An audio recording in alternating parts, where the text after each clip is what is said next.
My hero. Like, you don't have to. Oh, no worries. No, it makes more sense for us to come up to you. Or you can stay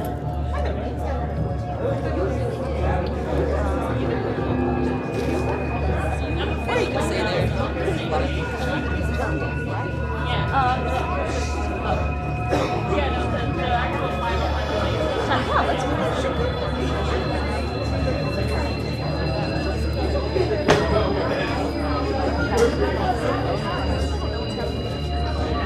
Let's move. Okay.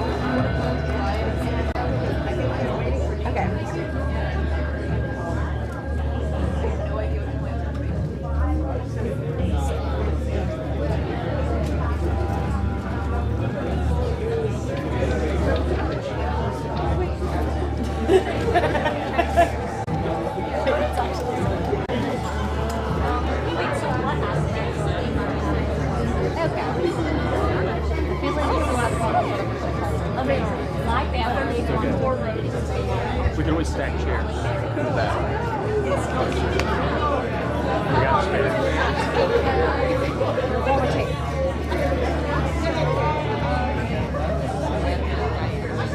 So let's put like a journal under the legs.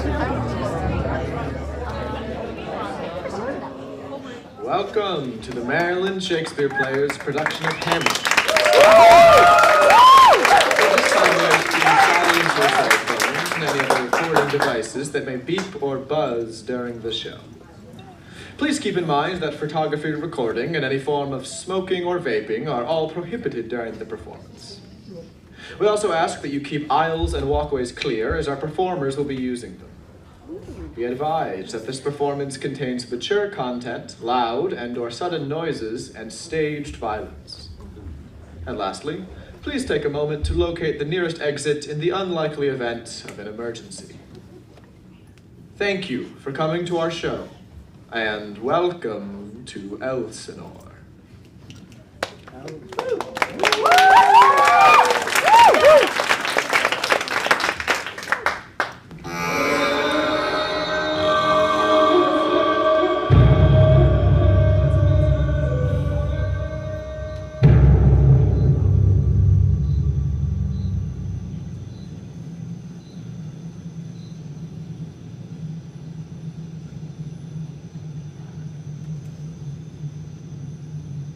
Who's there? Nay, answer me. Stand and unfold yourself. Long live the king. Bernardo, He. you come most carefully upon your hour. 'Tis now struck 12. Get me to bed, Francisco. For this relief much thanks. 'Tis bitter cold and I am sick at heart. Have you had quiet guard? Not a mouse stirring. Well then, good night. And if you do meet Horatio and Marcellus, the rivals of my watch, bid them make haste. I think I hear them. Stand ho, who's there? Friends to this ground. And liegemen to the dame. Hello, Bernardo. Say, is Horatio there? A piece of him. Welcome, Horatio. Welcome, good Marcellus. What, has this thing appeared again tonight? I've seen nothing. Horatio says, 'tis but our fantasy, and will not let belief take hold of him, touching this dreaded sight twice seen of us. Therefore, I've entreated him along with us to watch the minutes of this night, that if again this apparition come, we may approve our eyes and speak to it. Tush, tush. It will not appear. Sit down a while, and let us once again assail your ears that are so fortified against our story, what we have tonight seen. Well, sit we down, and let us hear Bernardo speak of it. Last night of all, when yon same star that's westward from the pole had made its course to illume that part of heaven where it now burns, Marcellus and myself, the bell then being one, Oh, peace break thee off! Look where it comes again! in the same figure like the king that's dead. How would a scholar speak to it, Horatio? Looks it not like the king market, Horatio? Most like it harrows me with fear and wonder. Which he spoke to. Question it, Horatio! What art thou that usurpest this time of night, together with that fair and warlike form in which the majesty of merry Denmark did sometimes march? By heaven, I charge thee, speak! It is offended. See, it stalks away. Stay, speak, speak! I charge thee, speak! Tis gone and will not answer. How now, Horatio? You tremble and look pale. Is this not something more than fantasy? What think you on it? For my God, I might not believe it if not for the sensible and true avouch of mine own eyes. Is it not like the king? As thou art to thyself. 'Tis strange. Thus twice before, and jump at this dead hour. With martial stock hath he gone by our watch. In what thought to work, I know not. But by the gross and scope of my opinion, this bodes some strange eruption to our state. I think it be no other but so. Well, may it sort that this pretentious figure comes armed to our watch, so like the king that was and is the question of these wars. A mote it is to trouble the mind's eye. In the most high and palmy state of Rome, a little ere the mightiest Julius fell, the grave stood tenantless, and the sheeted dead did squeak and gibber in the Roman streets.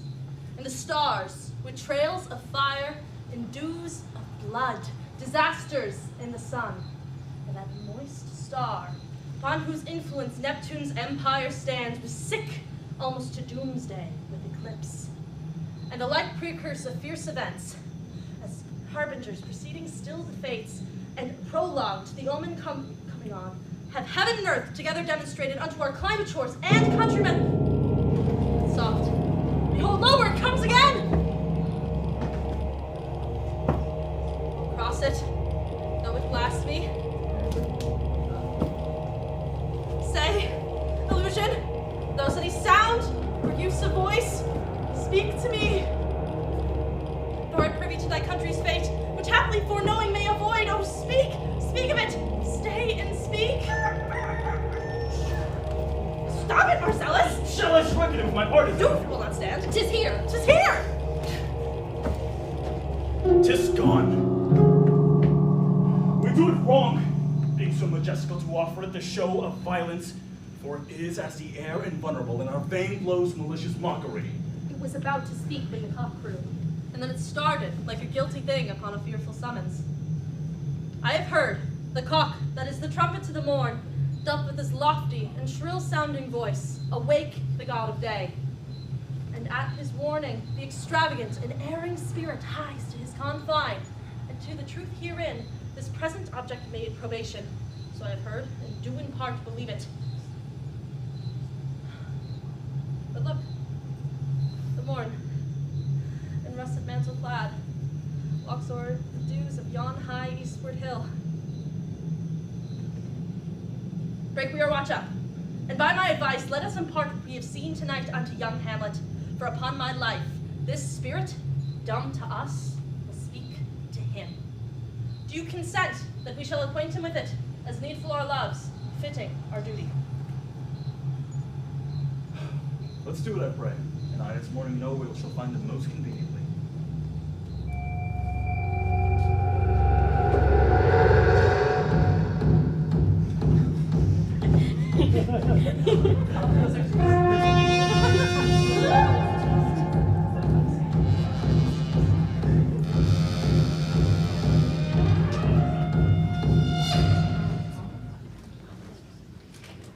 Though of Hamlet, our dear brother's death, the memory be green, and that it us befitted to bear our hearts in grief, and for our whole kingdom to be contracted in one brow of woe.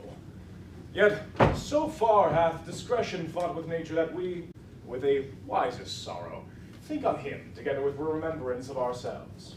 Therefore our sometime sister, now our queen, have we, as 'twere with a defeated joy, with an auspicious and dropping eye, with mirth and funeral and dirge and marriage, in equal scales weighing light and dole, taken to wife. Nor have we herein barred your better wisdoms, which have gone with the affair freely along. For all our thanks. Now, Laertes, you told us of some suit. What's the news with you? Speak, good Laertes. My dread lord, your leave and favor to return to France, from whence though willingly I came to Denmark to show my duty in your coronation. Yet now I must confess, that duty done, my thoughts and wishes bend again toward France, and bow them to your gracious leave and pardon. Have you your father's leave? What says Polonius? He hath, my lord, wrung from me my slow leave by laboursome petition, and at last, upon his will, I sealed my hard consent. I do beseech you, give him leave to go. Take thy fair hour, Laertes. Time be thine, and may thy best graces spend it at thy will. But now, our cousin Hamlet, and our son. Little more than kin, less than kind. How is it that the clouds still hang on you? Not so, my lord. I am too much in the sun. Good Hamlet, cast thy nighted color off, and let thine eye look like a friend on Denmark. Do not forever with thy veiled lids seek for thy noble father in the dust. Thou knowest 'tis common, all that lives must die, passing on from nature to eternity.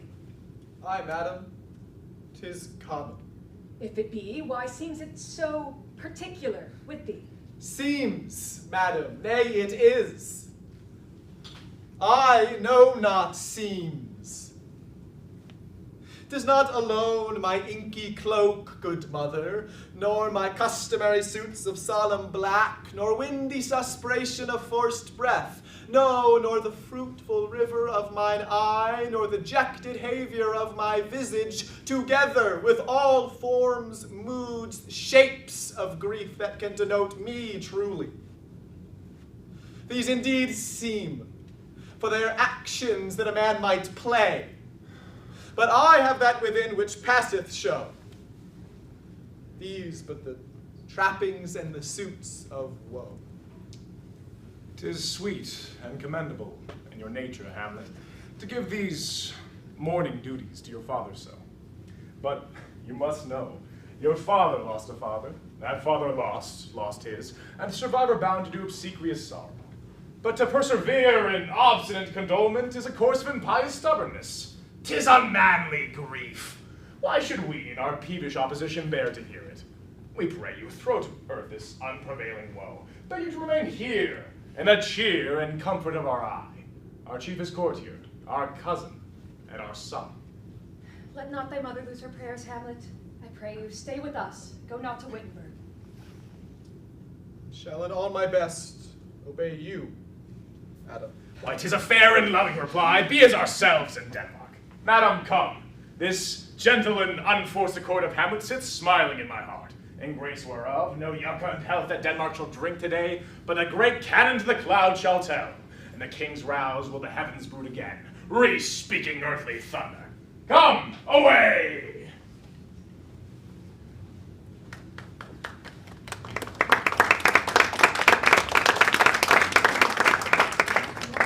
Oh, that this too solid flesh would melt, thaw, and resolve itself into a dew.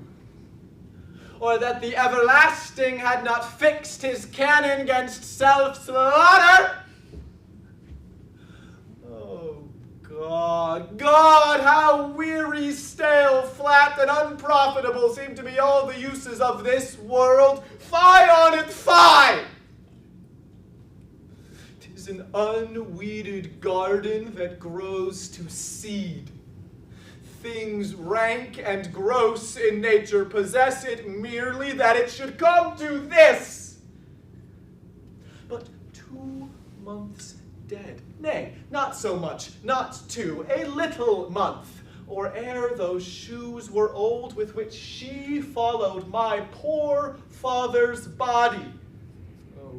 God, a beast that wants discourse of reason would have mourned longer, ere yet the salt of most unrighteous tears had left the flushing in her galled eyes. She married.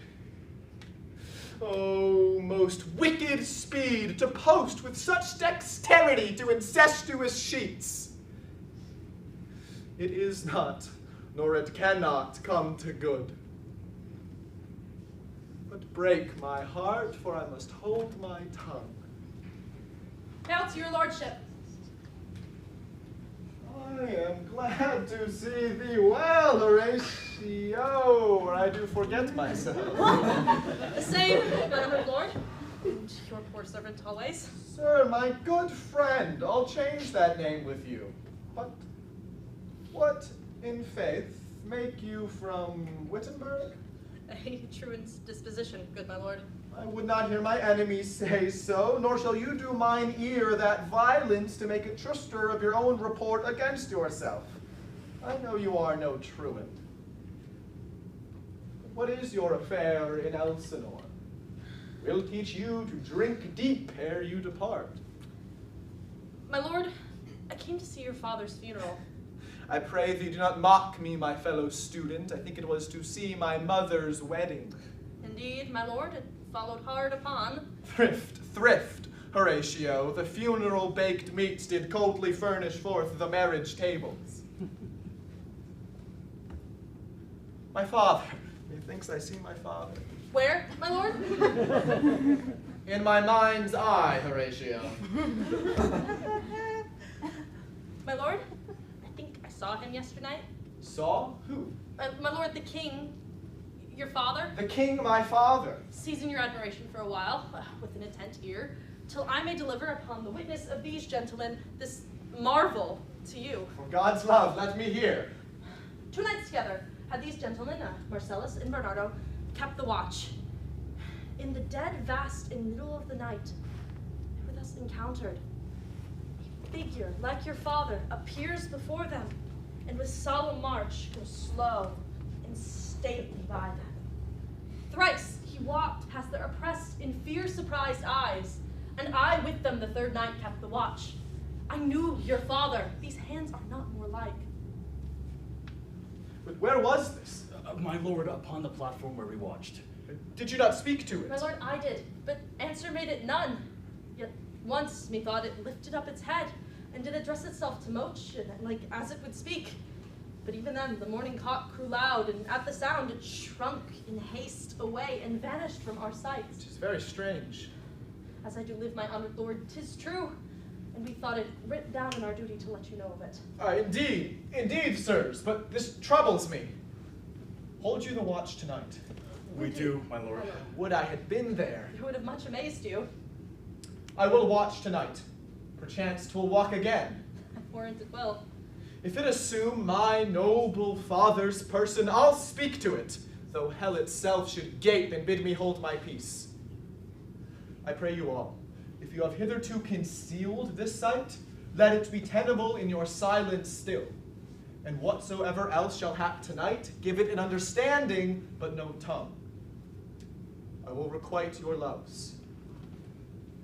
Upon the platform, twixt 11 and 12, I'll visit you. Fare you well. Our duty to Our your duty honor. to your honor. Yours as mine to you. Farewell. My father's spirit in arms? All is not well. I doubt some foul play would the night were come. Till then, sit still, my soul. Foul deeds will rise, though all earth o'erwhelm them, to men's eyes.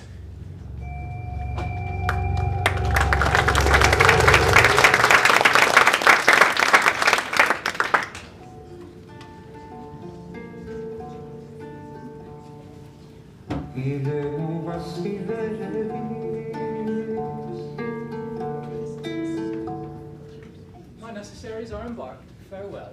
And sister, as the winds give benefit and convoy is assistant, do not sleep, but let me hear from you. Do you doubt that? Oh, for Hamlet, in the trifling of his favor, hold it to fashion in the toy and blood, a violet in the youth of primy nature, forward, not permanent, sweet, not lasting, the perfume in suppliance of a minute, no more. No more but so. Oh, think it no more.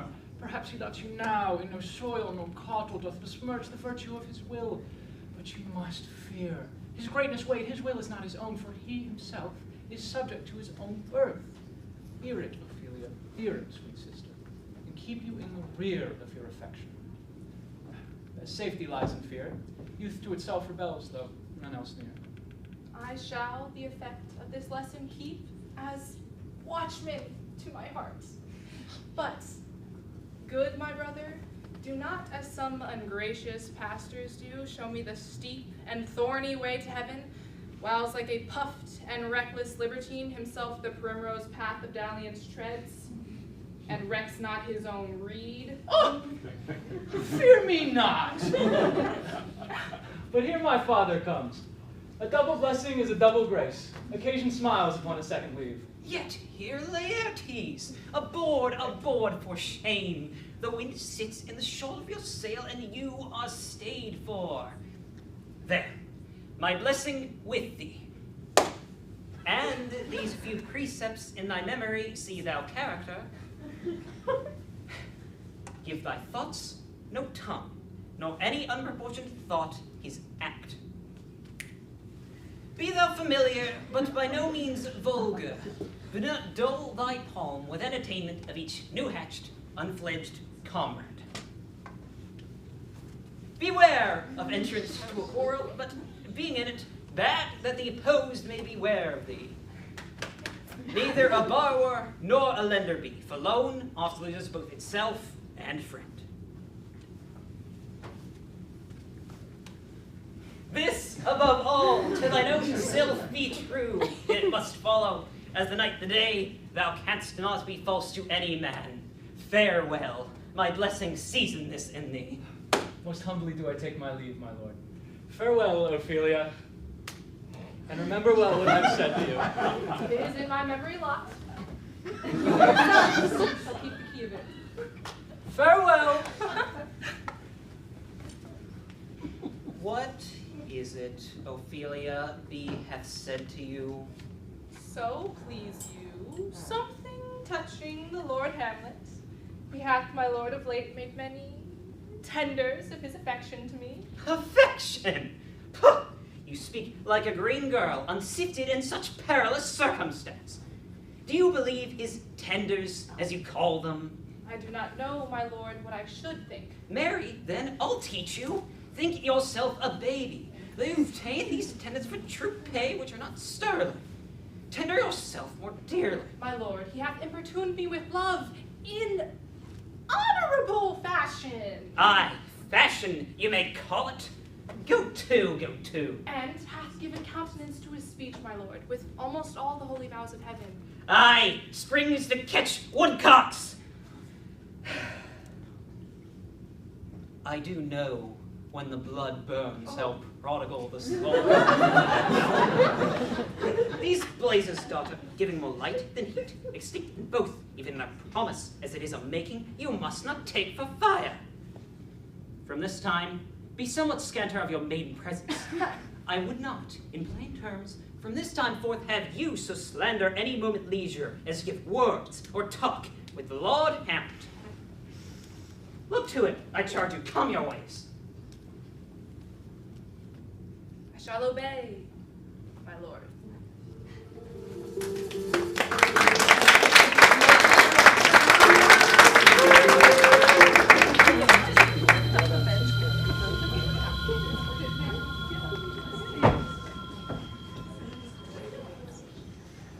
The air bites shrewdly. It is very cold. It's a nipping and eager air. What hour is it? I think it lacks of 12. Nay, it is struck. It is struck. Indeed, I heard it not. That it draws near the season wherein the ghost health is wont to walk. Look, my lord. It comes! Angels and ministers of grace defend us. Be thou a spirit of health or goblin damned, bring with thee airs from heaven or blasts from hell, be thy intent wicked or charitable, thou comest in such a questionable form that I'll speak to thee. I'll call thee Hamlet, King, Father, Royal Dane, oh, answer me. Say, why is this? Wherefore, what should we do? Beckons you to go away with it. Do not go with it. No, by no means. If it will not speak, then I will follow it. Do not, my lord. Why, what should be the fear? It waves me again, I'll follow it. What if it tempt you toward the flood, my lord, or to the dreadful summit of the cliff? It waves me still, go on, I'll follow thee. You will not go, my Hold lord. off your hands. Be ruled, you will not go. My faith cries out, unhand me, gentlemen, by heaven I'll make a ghost of him that lets me. I say away, go on, I'll follow thee.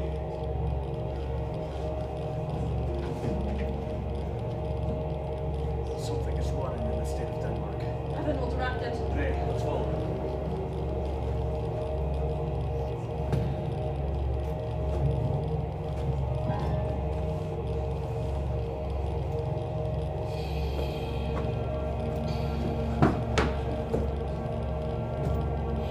Where wilt thou lead me? Speak, I'll go no further. Mark Speak, I am bound to hear. me, so wilt thou to revenge. thou shalt hear. What? I am thy father's spirit, doomed for a certain term to walk the night, and by day confined to fast and fires, until the sins committed in my days of nature are burnt and purged away. God! Avenge me, my most foul and unnatural murder. Murder? Murder most foul, as in the best it is, but this most strange and unnatural. Haste me to know it, that I may with wings as swift as meditation or thoughts of love sweep to my revenge. I find thee apt, now, Hamlet, here. 'Tis given out that sleeping in my orchard a serpent stung me. Know, thou noble youth, the serpent that did sting thy father's life now wears his crown. My prophetic soul, mine uncle! Aye, that incestuous, that adulterous beast, with witchcraft of his wit, with traitorous gifts so to seduce, won to his lust the will of my most seeming virtuous queen. Soft, methinks I scent the morning air, brief, let me be. Sleeping in my orchard upon my secure hour, thy uncle stole with juice of cursed Hebenon in a vial, and in the porches of my ears did pour the leprous distillment. Thus, swift as quicksilver, it courses through the natural gates and alleys of the body.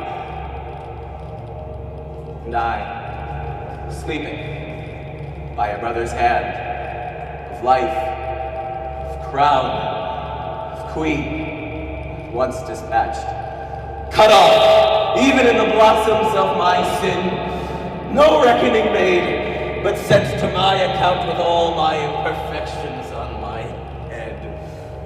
Oh, horrible, most horrible! If thou hast nature in thee, bear it not!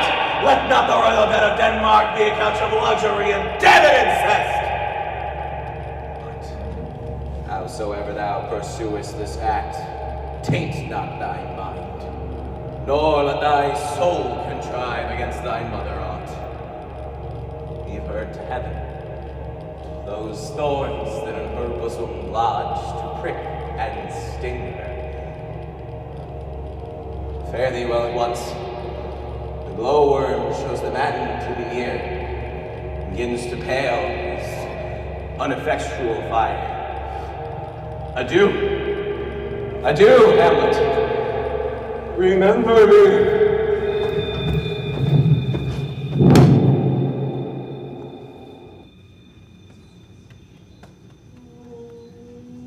All you hosts of heaven. Oh, earth. What else shall I couple hell to a five?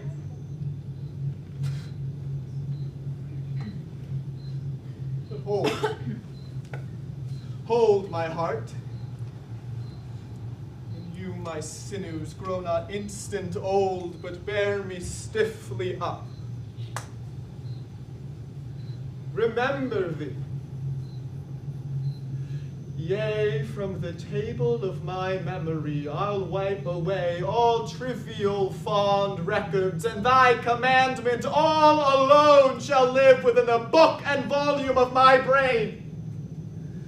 Oh, villain, villain, smiling, damned villain! I have sworn it. My lord! My lord! Lord Hamlet? So be it. My noble lord, how is it? What news, my lord? Oh, wonderful. Good, my lord, tell it. There you'll reveal it. Aye, my lord, by heaven. The heart of man once believe it.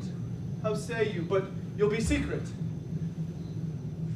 My friends, as you are friends, scholars, and soldiers, give me one poor request. What is it, my lord? We will. Never make known what you have seen tonight. My lord, we will not. Nay, but swear it. In faith, my lord, not I. Nor I, my lord. Upon my sword. sworn, my lord, already. Upon my sword, indeed. Ah, boy, what sayest thou, true penny? Art thou there? Come on, you heard the fellow in the cellarage consent to swear. Propose the oath, my lord. Never to speak of what you have seen tonight. Swear by my sword. Day and night that this is wondrous strange. Therefore, as a stranger, give it welcome. There are more things in heaven and earth, Horatio, than are dreamt of in your philosophy.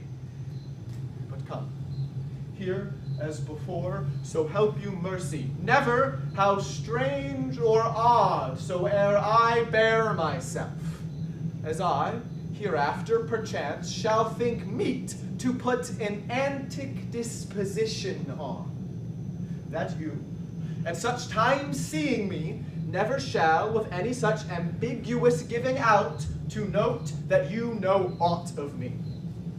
This, not to do, so grace and mercy at your most need help you swear. Swear. Rest, perturbed spirit.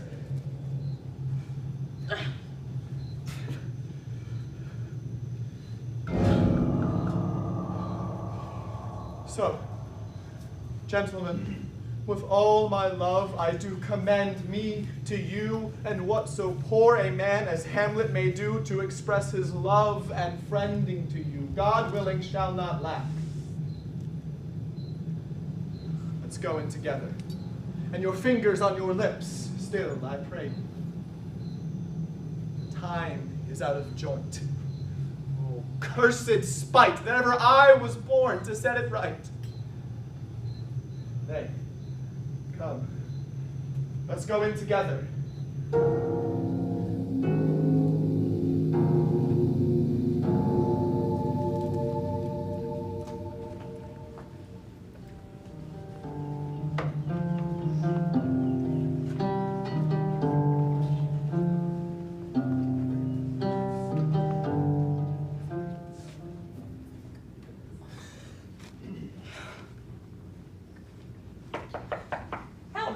Ophelia? What's the matter? My lord, I have been so affrighted. With what? In the name of God? My lord, as I was sewing in my closet, Lord Hamlet, and his doublet all embraced, and with a look so piteous and purport as if he'd been loosed out of hell to speak of horrors. He comes before me. Mad for thy love? My lord, I do not know, but truly I do fear it. What said he? He took me by the wrist and held me hard, and thrice his head thus waving up and down. He raised a sigh so piteous and profound as it did seem to shatter all his bulk and end his being. That done, he lets me go, and with his head over his shoulder turned, he seemed to find his way without his eyes, for out of doors he went without their helps, until the last bended their light on me. Come, go with me. I will go seek the king. This is the very ecstasy of love that does afflict our natures. I am sorry. What? Have you given him any hard words of late? No, my good lord, but as you did command, I did repel his fetters and denied his access to me. That hath made him mad. I am sorry that with better heed and judgment I had not quoted him. Come, go to the king. This must be known, which, being kept close, might move more grief to hide than hate to utter love.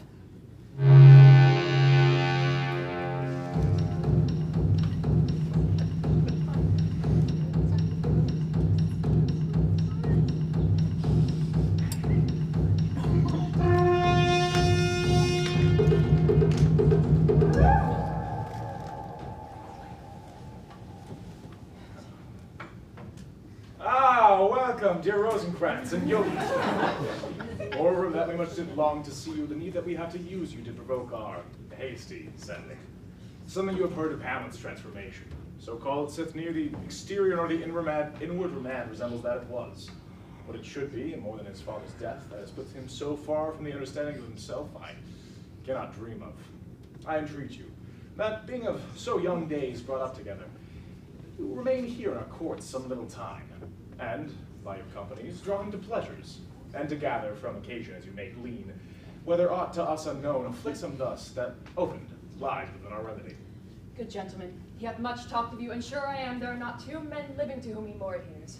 If it should please you to expend your time with us a while, for the supply and profit of our hope, your visitation shall receive such thanks as fits a king's remembrance. Both your majesties might, by the sovereign power you have of us, put your dread pleasures more to command than to entreaty. But we both obey, and here give up ourselves in the full bent, to lay our service freely at your feet, to be commanded. Thanks, Rosencrantz and gentle Guildenstern.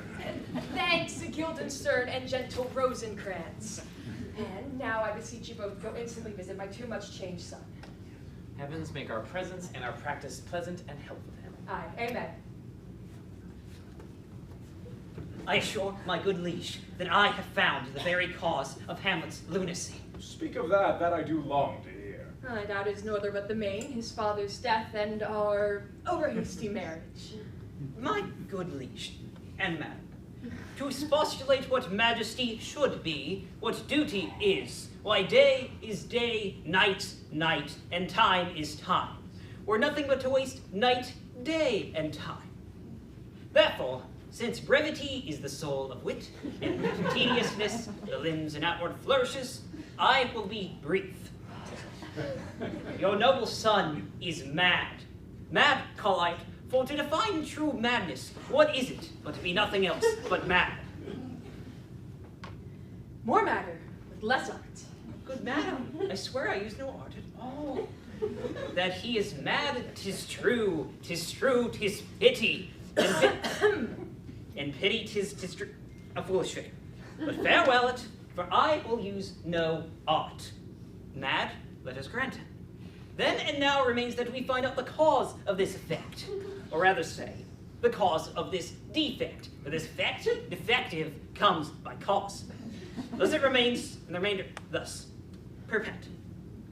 I have a daughter, well, she is mine, who, in her duty and obedience mark, given me this. Now gather and surmise. To the celestial and my soul's idol, the most beautified Ophelia. Came this from Hamlet to her? Good madam, stay a while. I will be faithful. Doubt thou the stars are fire, doubt the sun doth move, doubt truth to be a liar, but never doubt I love. O dear Ophelia, I love thee best, thine evermore most dear lady, whilst this machine is to him Hamlet. This, in obedience, hath my daughter shown me. But how hath she received his loves? What do you think of me? As of a man faithful and honorable. I would fain prove so. But what might you think when I had seen this hot love on the wing? What might you think?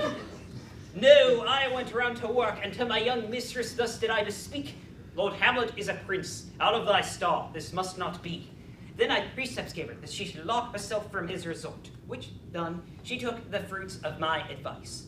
And he repulsed a short-tailed mate, fell into sadness, then into a fast, then to watch, then to weakness, then to a lightness, and by this declension, into the madness wherein now he raves and all we mourn for. Do you think 'tis this? It may be, very likely. How may we try it further? You know, sometimes he walks for hours together here in the lobby. So he does indeed. At such a time, I'll loose my daughter to him. Be you and I behind an arras, then. Mark the account. If he love her not, and be not from his reason fallen thereon, let me be no assistant to his state, but keep a farm and cottons. We'll try it. Oh, but look where sadly the poor wretch comes reading. Away, I do beseech you, both away. Oh, give me leave.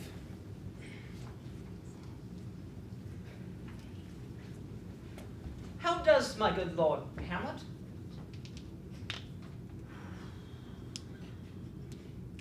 Well, God of mercy. Do you know me, my lord? Excellent well. You are a fishmonger. Not I, my lord. Oh, I would you were so honest a man. Honest, my lord. Aye, sir.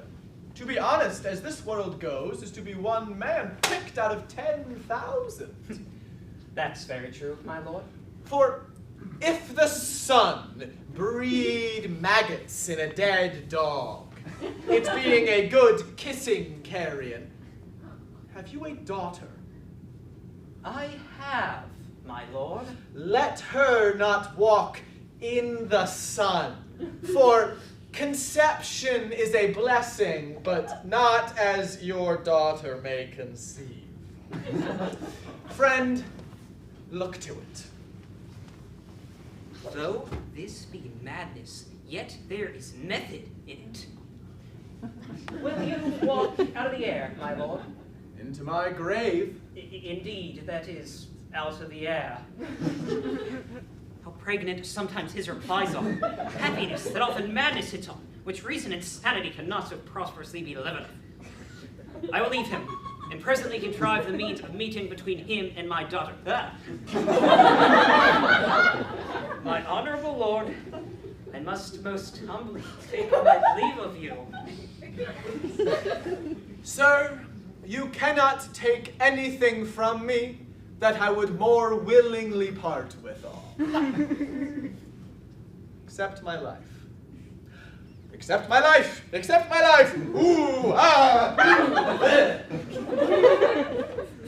Very well, my lord. Oh, these tedious old fools. You go to seek the Lord Hamlet? There he is. God save you, sir. My honored lord! My most dear lord! My most excellent good friends! Rosencrantz, Guildenstern, good lads, how do you both? As the indifferent children of the earth. Happy in that we are not over happy. On Fortune's cap, we are not the very button. Nor the soles of her shoe. Ooh, neither, my lord. Then you live about her waist or in the middle of her favors. Faith, her privates we. In the secret parts of fortune, oh, most true, she is a strumpet. But, what's the news? None, my lord, but that the world's grown honest. That is doomsday near. But your news is not true. Let me question you more in particular. What have you, my dear friends, deserved at the hands of fortune that she sends you to prison hither? Prison, my lord. Denmark's a prison. We think not so, my lord. Why then, 'tis none for you. For there is nothing either good or bad, but thinking makes it so. For me it is a prison. Why, then your ambition makes it so. 'Tis too narrow for your mind. Oh God, I could be bounded in a nutshell and count myself a king of infinite space, were it not that I have bad dreams. Which dreams indeed are ambition, for the very substance of a dream is merely the shadow of ambition. A dream itself is but a shadow. Truly, and I hold ambition of so airy and light a quality that it is but a shadow. Then are our beggars' bodies, and our monarchs and outstretched heroes the beggars' shadows? Shall we to the court? For by my fay I cannot reason. Oh, wait upon you! No such matter. I would not sort you with the rest of my servants, for to speak to you like an honest man, I am most dreadfully attended. But, in the beaten way of friendship, what make you at Elsinore? To visit you, my lord. No other occasion. Beggar that I am poor in thanks, yet I thank you. And to be sure, my thanks are too dear a halfpenny. Were you not sent for? Is it your own inclining? Is it a free visitation? Come, deal justly with me. Come, come, nay, speak. What should we say, my lord? Why, anything but to the purpose. You were sent for. There is a kind of confession in your looks which your modesties have not the craft enough to color. I know the good king and queen have sent for you. To what end, my lord? That you must teach me. But let me conjure you, by the rights of our fellowship, by the consonancy of our youth, by the obligation of our ever-preserved love, by what more dear a better proposer could charge you withal, be even and direct with me, whether you are sent for or no. What say you? Nay, I have an eye of you. If you love me, hold me not off. My lord, we were sent for.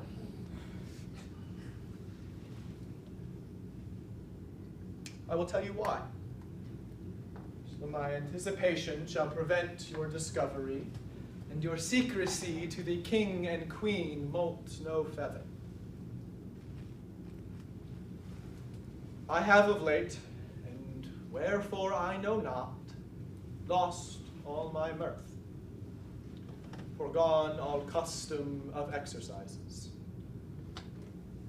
Indeed, it goes so heavily with my disposition that this goodly frame, the earth, seems to me a sterile promontory. This most excellent canopy, the air, look you, this brave o'erhanging firmament, this majestical roof fretted with golden fire. Why, it appears to me no other thing than a foul and pestilent congregation of vapors.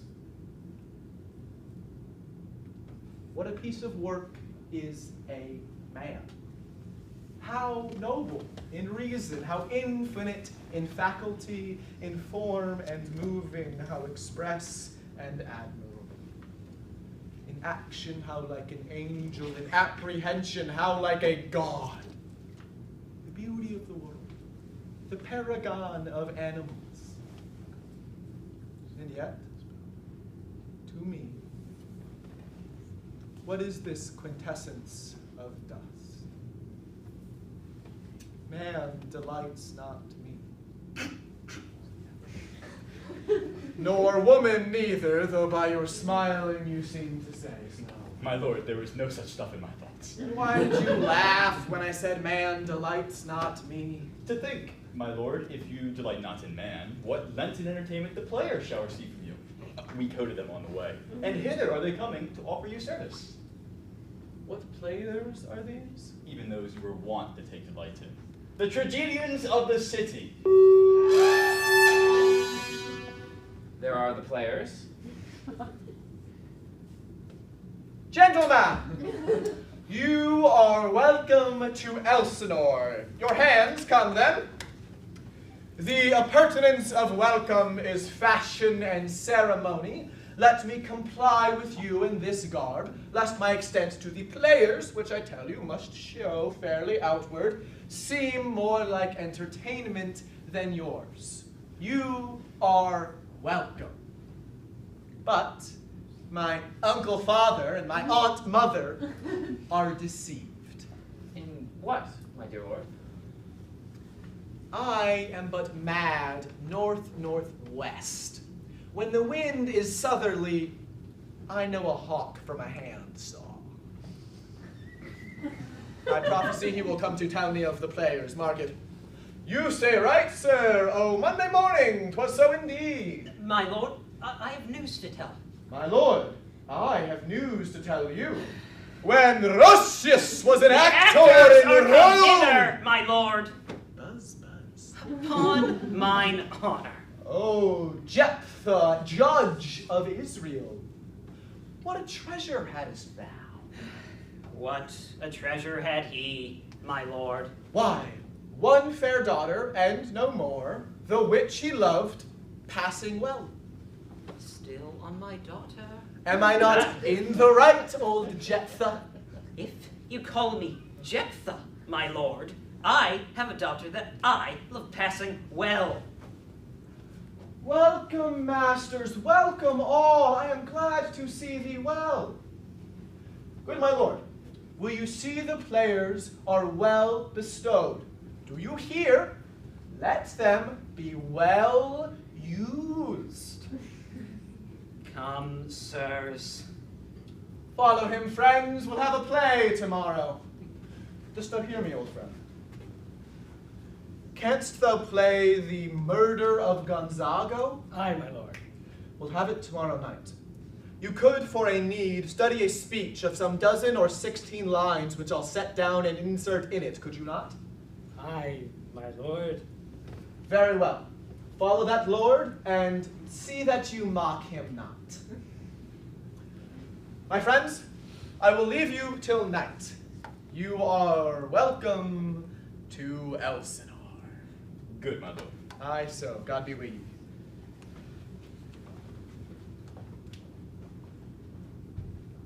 Now I am alone. Oh, ooh, what a rogue and peasant slave am I. I should have fatted all the region kites with this slave's offal. Bloody, bawdy villain, remorseless, treacherous, lecherous, kindless villain, oh, vengeance!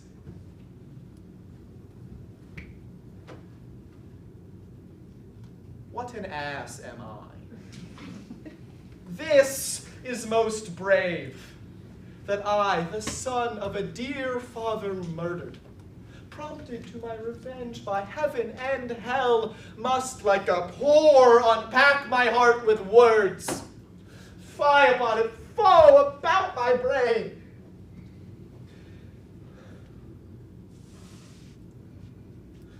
I have heard that guilty creatures sitting at a play have, by the very cunning of the scene, been so struck to the soul that presently they have proclaimed their malefactions. For murder, though it have no tongue, will speak with most miraculous organ. I'll have these players play something like the murder of my father before mine uncle. I'll observe his looks. I'll tempt him to the quick. If he but blench, I know my course. The spirit I have seen may be the devil, and the devil hath power to assume a pleasing shape. I'll have grounds more relative than this. The play's the thing wherein I'll catch the conscience of the king.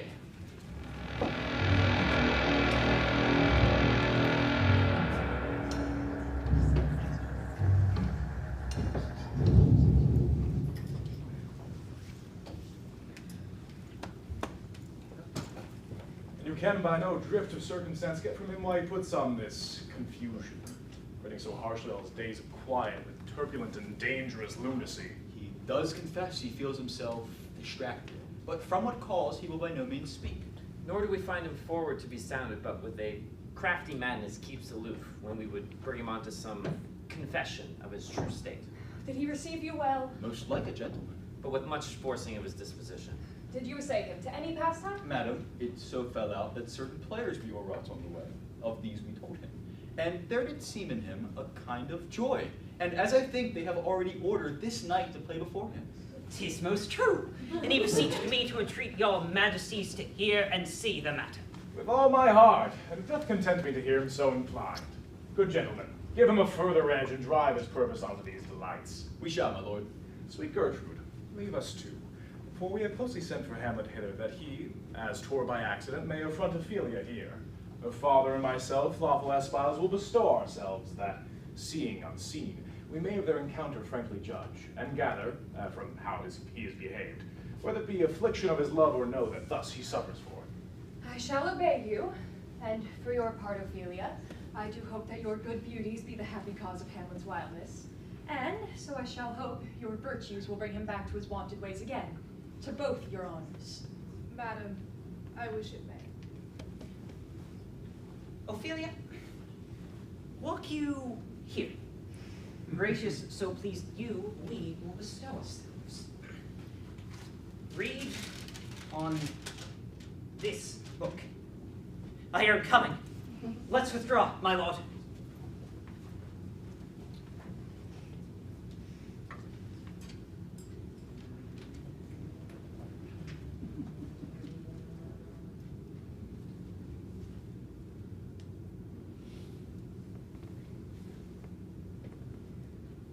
Be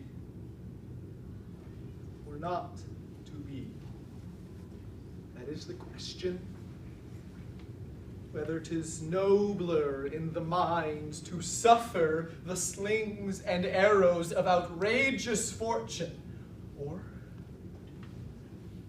to take arms against a sea of troubles and by opposing end them. To die, to sleep, no more. And by a sleep we say we end the heartache and the 1,000 natural shocks that flesh is heir to. 'Tis a consummation devoutly to be wished, to die, to sleep perchance to dream. Aye, there's the rub. For in that sleep of death, what dreams may come when we have shuffled off this mortal coil must give us pause. There's the respect that makes calamity of so long life. For who would bear the whips and scorns of time when he himself might as quiet as make with a bare bodkin? Who would fardels bear to grunt and sweat under a weary life, but that the fear of something after death? The undiscovered country from whose bourne no traveler returns puzzles the will and makes us rather bear those ills we have than fly to those we know not of. Thus conscience does make cowards of us all. And in this regard, their currents turn awry and lose the name of action. Softy, man. Fair Ophelia. Nymph, in thy orisons be all my sins remembered. Good my lord, how does your honor for this many a day? I humbly thank you. Well. My lord, I have remembrances of yours that I have longed to redeliver. I pray you, now receive them. No, not I. I never gave you aught. My honored lord, you know right well you did. And with them, words of so sweet breath composed as made the things more rich. Their perfume lost, take these again. For to the noble mind, rich gifts wax poor when givers prove unkind. There, my lord. Are you honest? My lord. Are you fair? What means your lordship? That if you be honest and fair, your honesty should admit no discourse to your beauty. Could beauty, my lord, have better commerce than with honesty? Aye, truly. For the power of beauty will sooner transform honesty from what it is to a bawd than the force of honesty can translate beauty to his likeness. This was sometime a paradox, but now the time gives it proof. I did love you once. Indeed, my lord. You made me believe so. You should not have believed me. For virtue cannot so inoculate our old stock, but that we shall still relish of it.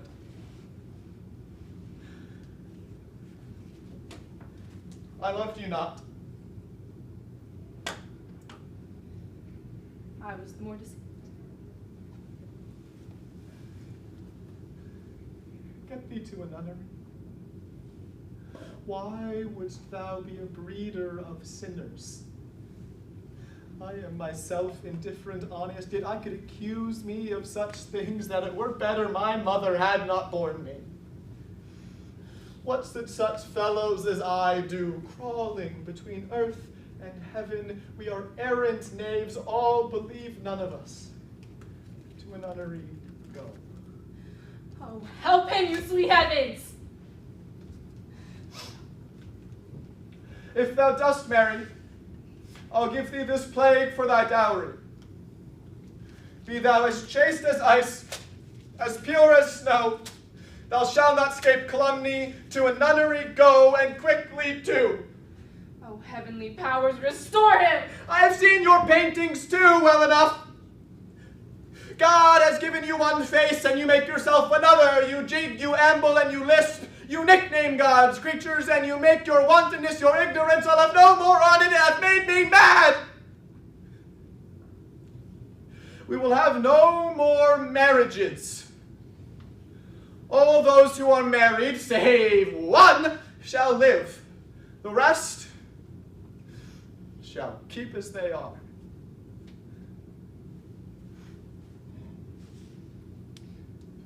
To nunnery go.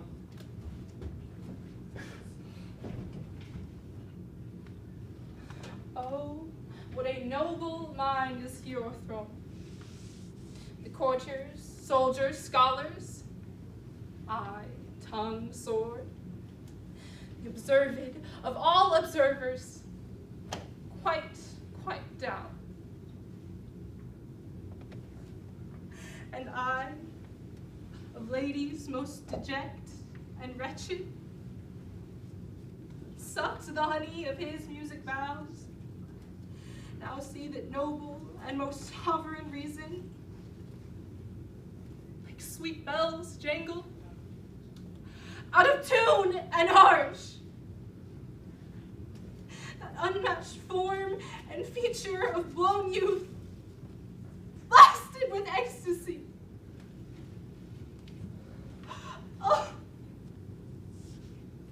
woe is me. To have seen what I have seen. See what I see. Love? His affections do not that way tend. No way spake, though it lacks form a little, was not like madness.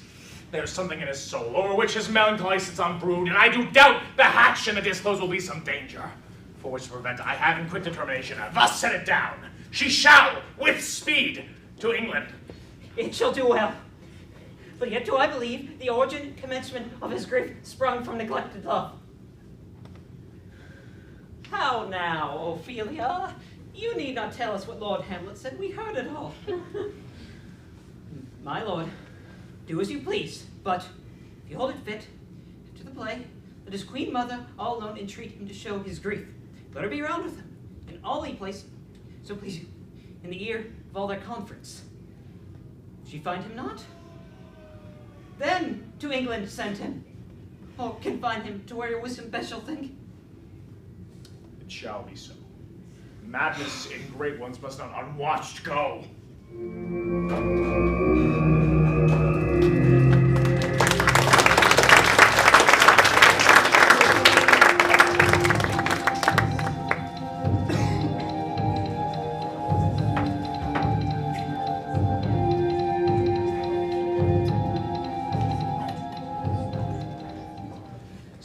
The speech, I pray you, as I pronounced it to you trippingly on the tongue. I warrant your honor. Go, make you ready.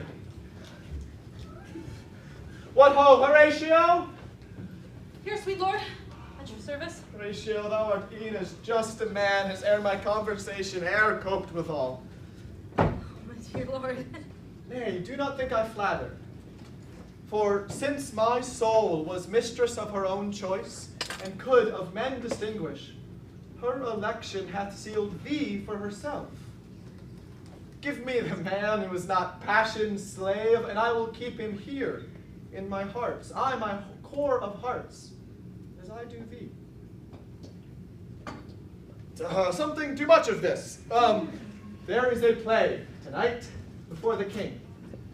A scene of it comes near the circumstance I have told you of my father's death. I prithee, when thou seest that act afoot, even with the very comment of thy soul, observe mine uncle. If his occulted guilt does not unkennel itself in one scene, then it is a damned ghost we have seen. And my imaginations are as foul as Vulcan's stithy. Give him heedful note, for mine eyes will rivet to his face, and after we will both our judgments join in censure of his seeming. Well, my lord, if he steal aught the whilst this play is playing, and escape detecting, I will pay the theft. They're coming to the play. Go, get you a place. I must be idle. How fares our cousin Hamlet? Excellent well, oh the chameleon's dish. I eat the air, promise cram it. You cannot feed capons so. I have nothing with this answer, Hamlet. These words are not mine. No, nor mine now. Come hither, my dear Hamlet, sit by me. No, good mother. For here's metal more attractive. Oh, ho. Do you mock that? Lady, shall I lie in your lap? No, my lord. I mean my head upon your lap.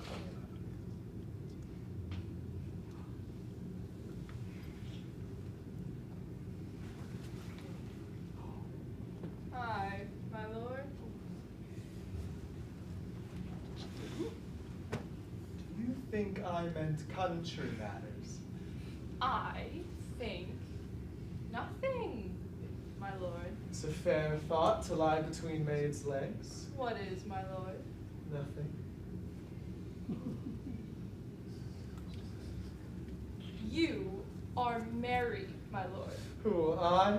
Aye, my lord.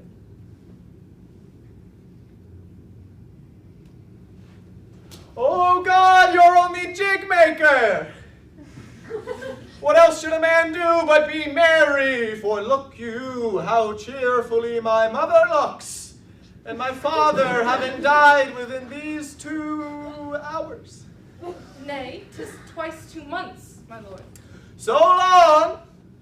Why, then let the devil wear black, for I'll have a suit of sables. Oh, heavens, died 2 months ago and not forgotten yet. Why, then there's hope. A great man's memory may outlive his life by half a year. You are not. I'll mark the play. For us and for our tragedy, here stooping to your clemency, we beg your hearing patiently. Is this the prologue or a posy of a ring? 'Tis brief, my lord. As a woman's love. Full 30 times hath Phoebus' cart gone round, Neptune's salt wash and Tellus' orbit ground, and 30 dozen moons with borrowed sheen around the world have times 1230s been. Since love our hearts and Hymen did our hands unite mutual in most sacred bands. So many journeys may the sun and moon make us again count o'er ere love be done. But woe is me, you are so sick of late, so far from cheer and from your former state that I distrust you. Yet, though I distrust, discomfort you, my lord, it nothing must. For what my love is, proof hath made you know. And as my love is sized, my fear is so. Where love is great, the littlest doubts are fear. Where little fears grow great, great love grows there. Faith, I must leave thee, love, and shortly too. My operant powers their functions leave to do, and thou shalt stay in this fair world behind, honored, beloved, and happily. Oh, confound the rest! Such love must need be treason in my breast. In second husband let me be accursed. None wed the second, but who killed the first. Wormwood, wormwood! A second time I kill my husband dead, when second husband kisses me in bed. Both here and hence pursue me lasting strife, if once a widow, ever I be a wife. She should break it now. 'Tis deeply sworn. Sweet, leave me here a while. My spirits grow dull, and fain I would beguile the tedious day with sleep. Sleep rock thy brain. and never come mischance between us twain. Madam, how like you this play? The lady protests too much, methinks. Oh, but she'll keep her word. Have you heard the argument? Is there offense in it? No, they but jest, they but poison in jest. No offense in the world. What do you call this play? The Mousetrap. Here is one Lucianus, nephew to the king. You are as good as a chorus, my lord. Interpret between you and your loves, if I could see the puppets dallying. You are keen, my lord, you are keen. Will cost you a groaning to take off my edge. Still better. And worse. So you must take your husbands. Come, murderer, begin. Fox, leave thy damnable face and begin. Come, the croaking raven doth bellow for revenge. Thoughts black, hands out, drugs fit, and time agree. Confederate season else, no creature seen. Thou mixture rape, with midnight's weeds collected, with Hecate's band thrice blasted, thrice infected. Thy natural magic and dire property, unwholesome life usurp immediately. He poisons him in the garden for his estate. His name's Gonzago. The play is extant and writ in choice Italian. And you shall see, anon, how the murderer shall get the love of Gonzago's wife. The king rises. What, frighted with false fire? How fares my lord? Give o'er the play. Give me some light. Away! Light!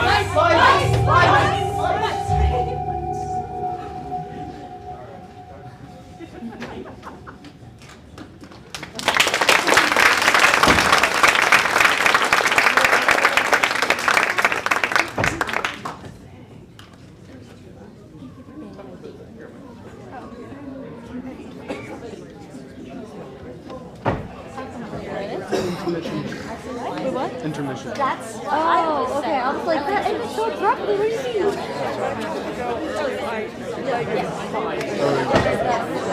Usually I have to keep it propped up, and it's like so swollen right now. I got you.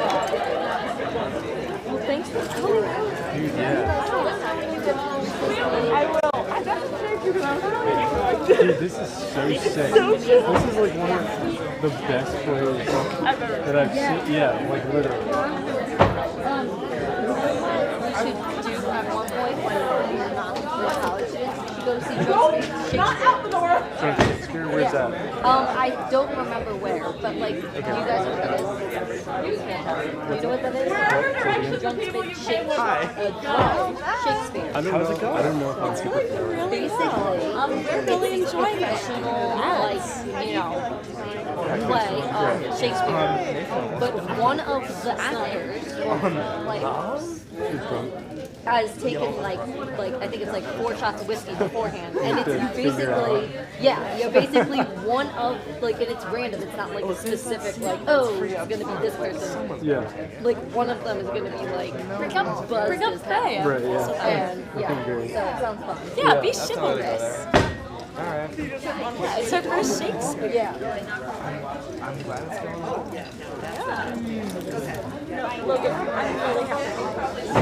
Do you need, are you all good? Yeah, I need 10. When did this happen again? 2 days ago. Oh shit. So it's still super sick. Yeah.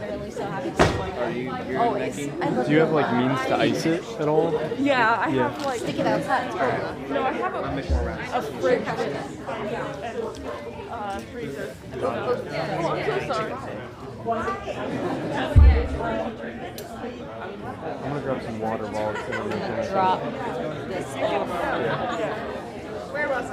You were here. Oh, good.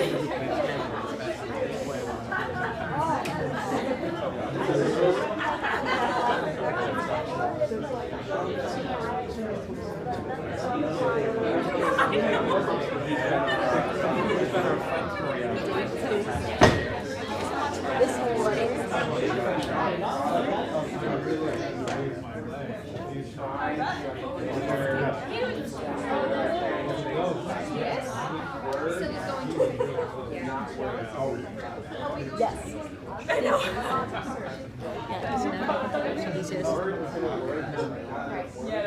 Yeah.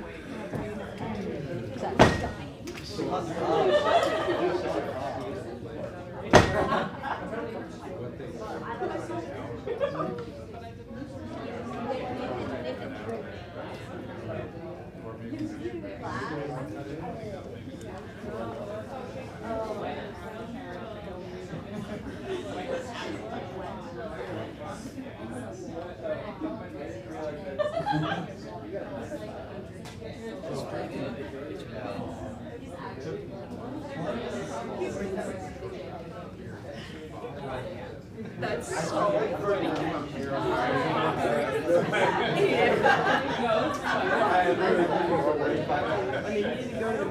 It was cast really well. I think I don't know. Is there, okay, I'm remembering, I wrote a research paper on Hamlet in high school. I did. I wrote a psychoanalysis of King Hamlet's ghost. That's all that I remember. But I remember this whole conversation we had the whole time reading it was like that Rosencrantz and Guildenstern was like, but it's like, because I was like, I couldn't picture anyone in Shakespeare being like, buds and like,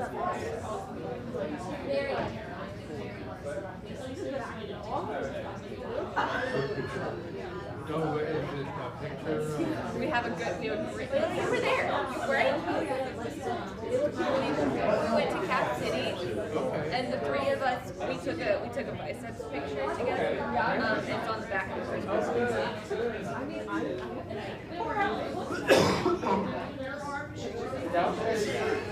She approved it. It was approved by everyone. Yay! I added some pictures to the album. You had gotten most of them, and then the ones that I wanted to add, a lot of them were like mostly people that like in the family, so it was like romantic. But I added the pictures. Steve was breaking the mode. That was my earphone. Actually, I'm not sure if it was white. It's a girlfriend that was white, just kidding. Well, was it at this time? I took almost 1 whole year unengaged. That's so exciting. I'm like about to have a party. I think I'm gonna have a party with my friends that are still in town. So the funny thing is, like, it's always a lottery then it doesn't exist. Why not?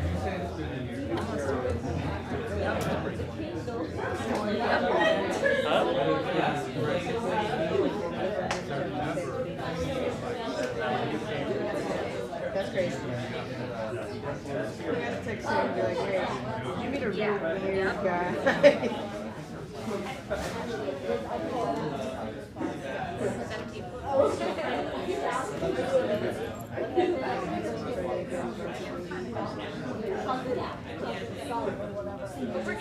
I think I want to have a party. But see, a lot of my friends are a little bit.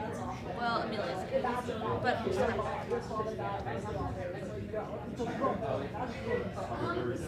yeah, I just have I don't know what that means. Well,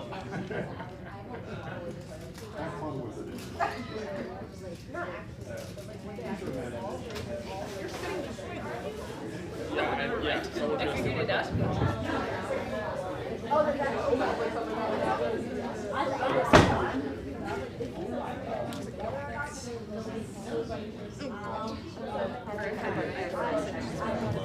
I was really excited.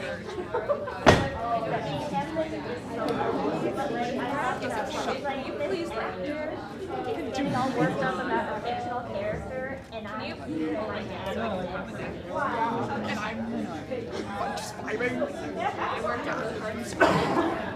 I am very happy that you guys did the majority of mine. I like this work.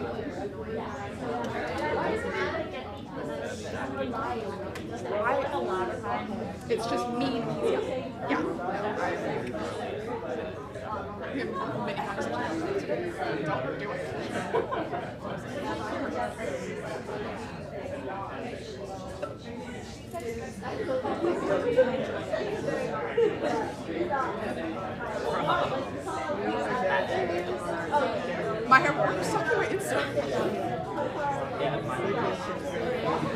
Oh, really? Yeah, my hair was so long. And now, like, even like that, I mean, like, this is lemon time.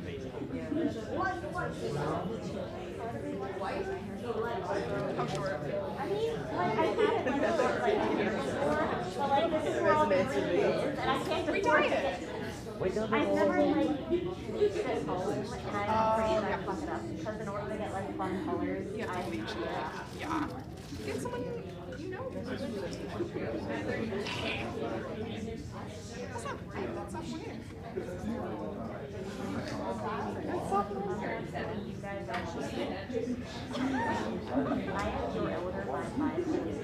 Okay, that's real. Well, no, I get it.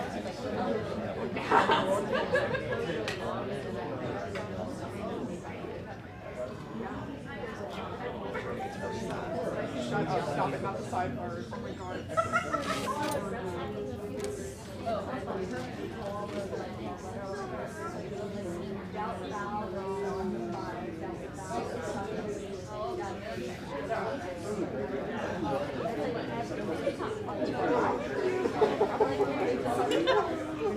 This is their tested in the Shakespeare.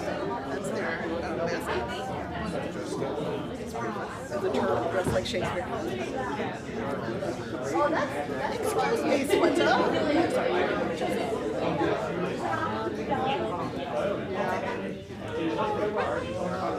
I think I did not remember which Shakespeare play which play Hamlet was. I thought it was the one with the weird sister. Oh, that's like that.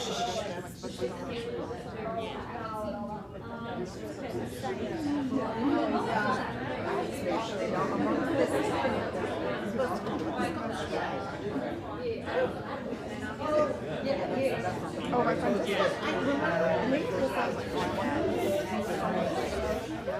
Thank you. You should watch it and then be like, no, but I didn't see it. You want your bag or? Oh, yeah. Yeah, I was fine with it being there. I just didn't know if you wanted it. Every time I see it, no. That's my aunt. That's a great one. I literally checked the app on the way home and it still says I think texted me the day or two saying we're ready, so we don't have to go to the car. That's why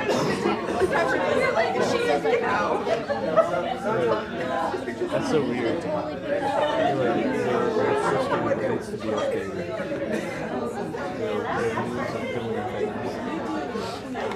Yeah, I'm gonna see my boy Larry's again. That's who Aiden's playing. I do not know any of the characters except for Hamlet.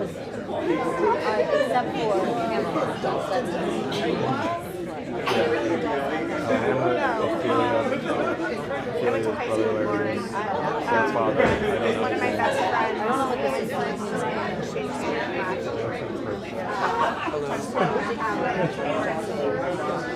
It was a humidifier. Oh. Hey, that, There you go. there you go. There you go. It's all Oh my part of gosh, the she's gonna plan. let me try one. Thanks for coming. Oh. Sorry, I couldn't find you earlier. Okay. I was given the cast of pep talk.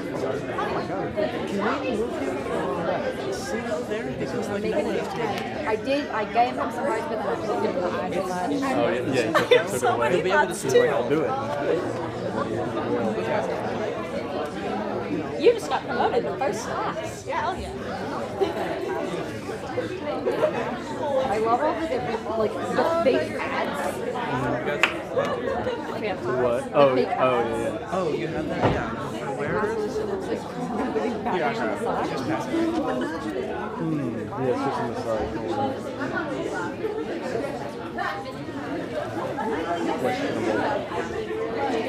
I say hunt real movies.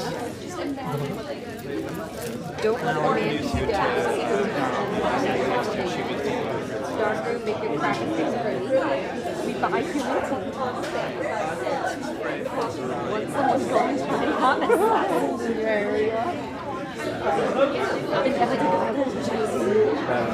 Have you not noticed the big ads? So I have the paid version, so I don't get these. I feel like that's a feature I lost. Yeah. You didn't do identity? First, I use social security number. Premium iron giblets.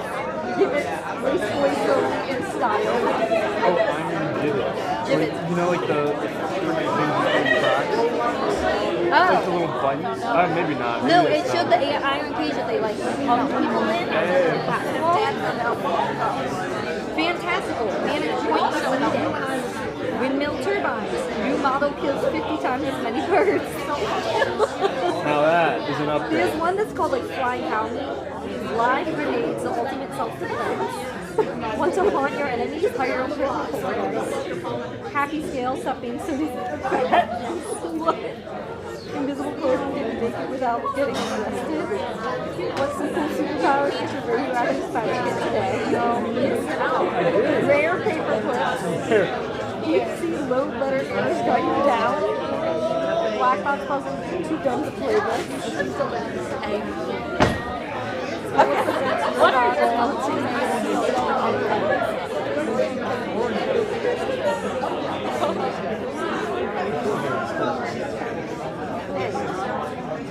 premium Oh, I think that's what they use for and they like look news high. broadcasts.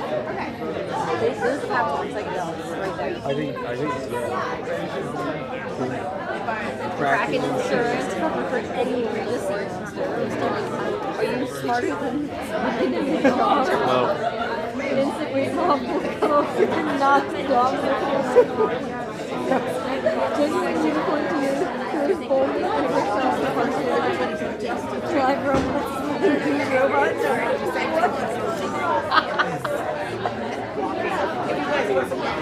What your very own baby drive a corrupt store here today. A corrupt sword? What? I feel like that's a sentence never before uttered.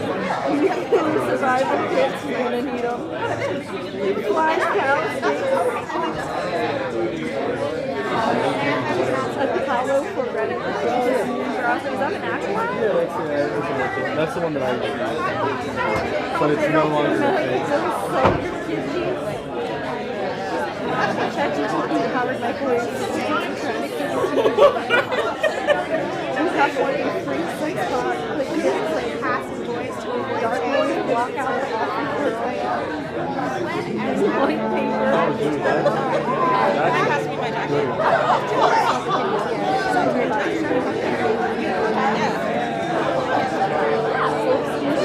This is it.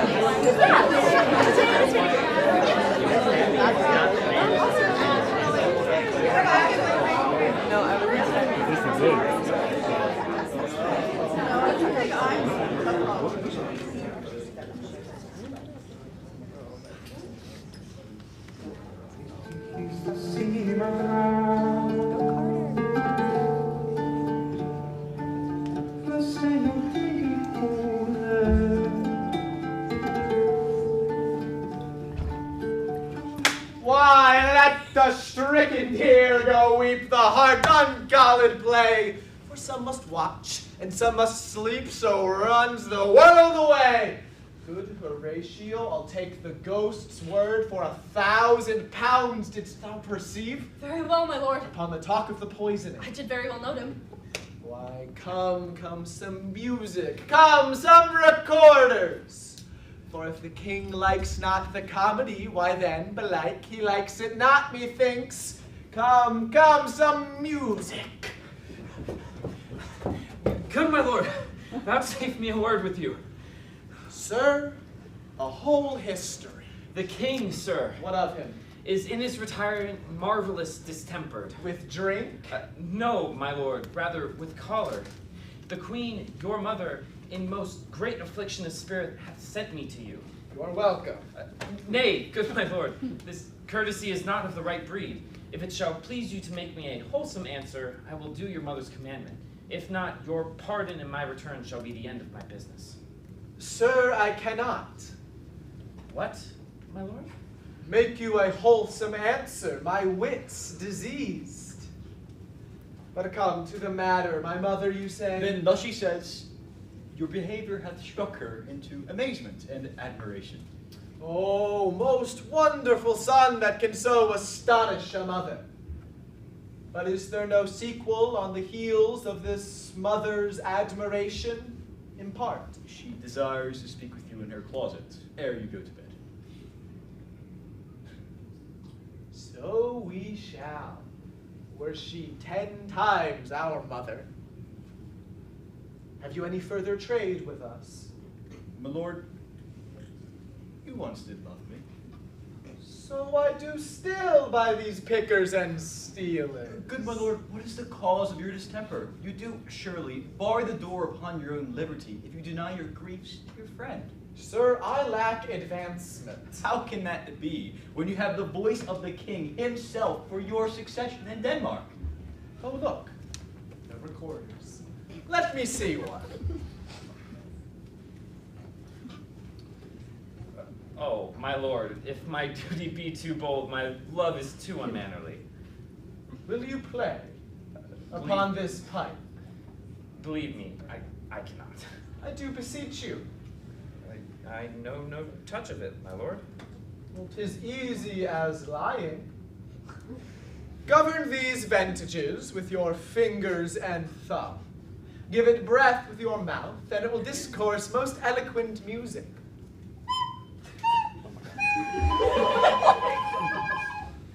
Look you, here are the stops.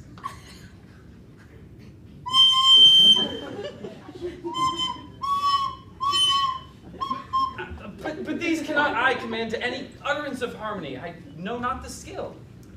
Why, look you now, how unworthy of a thing you make of me. You would play upon me. You seem to know my stops. You would pluck out the heart of my mystery and sound me from my lowest note to the top of my compass. There is much music, such excellent voice in this little organ, yet cannot you make it speak. Blood, do you think I am easier to be played upon than a pipe? Call me what instrument you will, though you fret me, you cannot play upon me. God bless you, sir. My lord, the queen... The queen... The queen would speak with you presently! Then I will come to my mother, by and by. Fool me to the top of my bent. I will come, by and by. I will say so. By and by is easily said. Leave me, friends.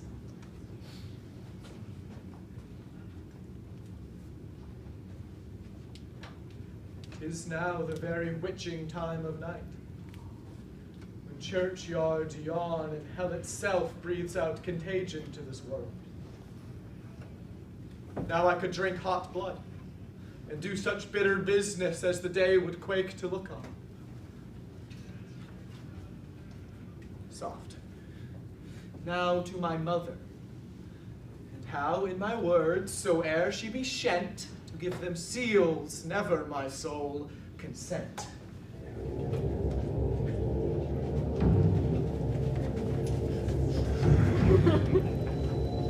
I like him not, nor stands it safe to let his madness rage. Therefore prepare you. I will your commission forthwith dispatch, and he to England shall along with you. The terms of our estate may not survive hazards so dangerous as that hourly grow out of his lunacies. We will haste us.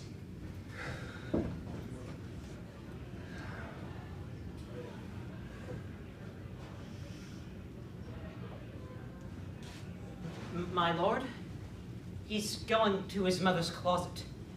Behind the arras, I'll convey myself to hear the process. Fare you well, my liege. I'll call upon you ere you go to bed and tell you what I know. Thanks, dear my lord.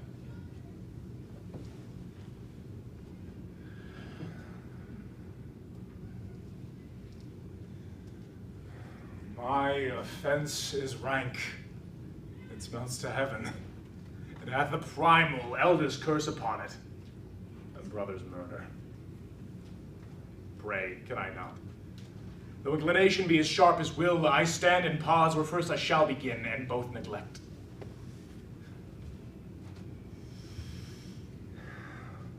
But if this hand were thicker than itself with brother's blood, so not rain enough in the sweet heavens to wash it right as snow. And I'll look up, my fault is past. Oh, but what form of prayer can serve my turn? Forgive me my foul murder? That cannot be, as I am still possessed of those effects for which I did the murder. My crown, mine own ambition, my queen. Can one be pardoned and retain the offense? Oh, wretched state! Oh, bosom black as death! Oh, limed soul that's struggling to be free art more engaged. Help, angels, make essay! Bow stubborn knees, and heart with strings as strong as steel. Be soft as sinews of the newborn babe. All may be well.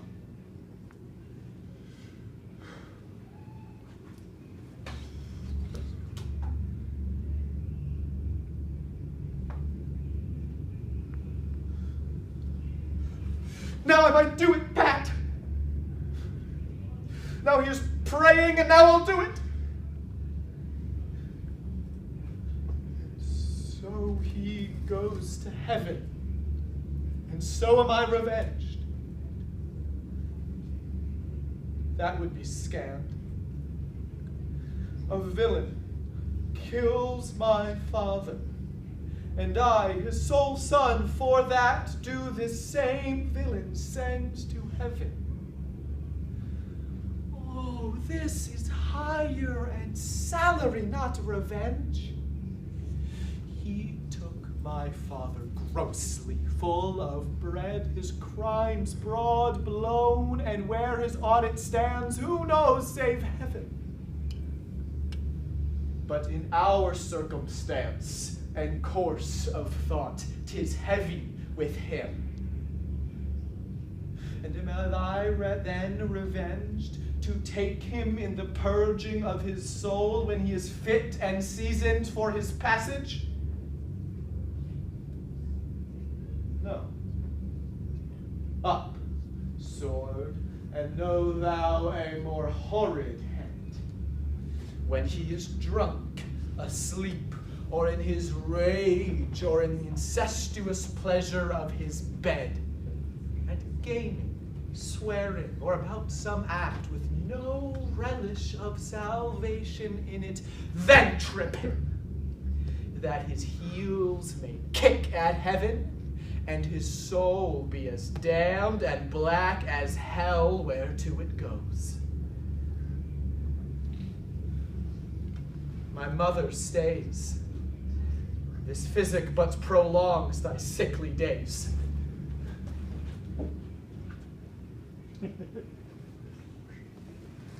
My words fly up. My thoughts remain below. Words without thoughts never to heaven go.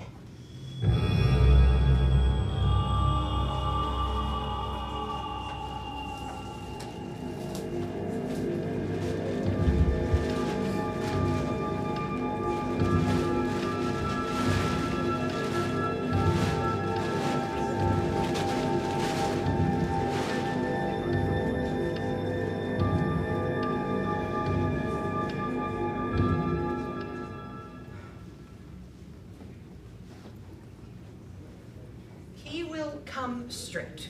Look you, lay home to it. Pray you, be around with them. Mother, mother, mother! I warned you. Withdraw. Fear me not. I hear him coming.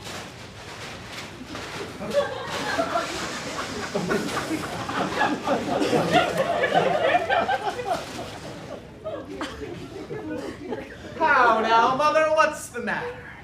Hamlet, thou hast thy father much offended. Mother, you have my father much offended. Come, come, you answer with an idle tongue. Go, go, you question with a wicked tongue. Why, how now, Hamlet? Oh, what's the matter now? Have you forgot me? No, by the rude no, you are the queen.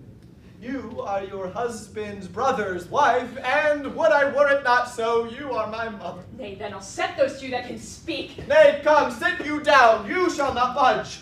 You go not till I set you up a glass where you may see the inmost part of you. What wilt thou do?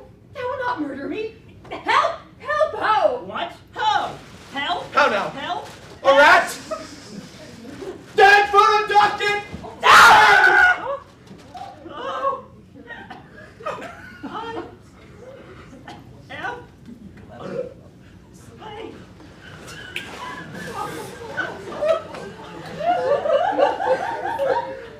Me. What hast thou done? Nay, I know not. Is it the king? Rash and bloody deed is this. A bloody deed. Almost as bad, good mother, as kill a king and marry with his brother. As kill a king. Aye, lady, 'twas my word.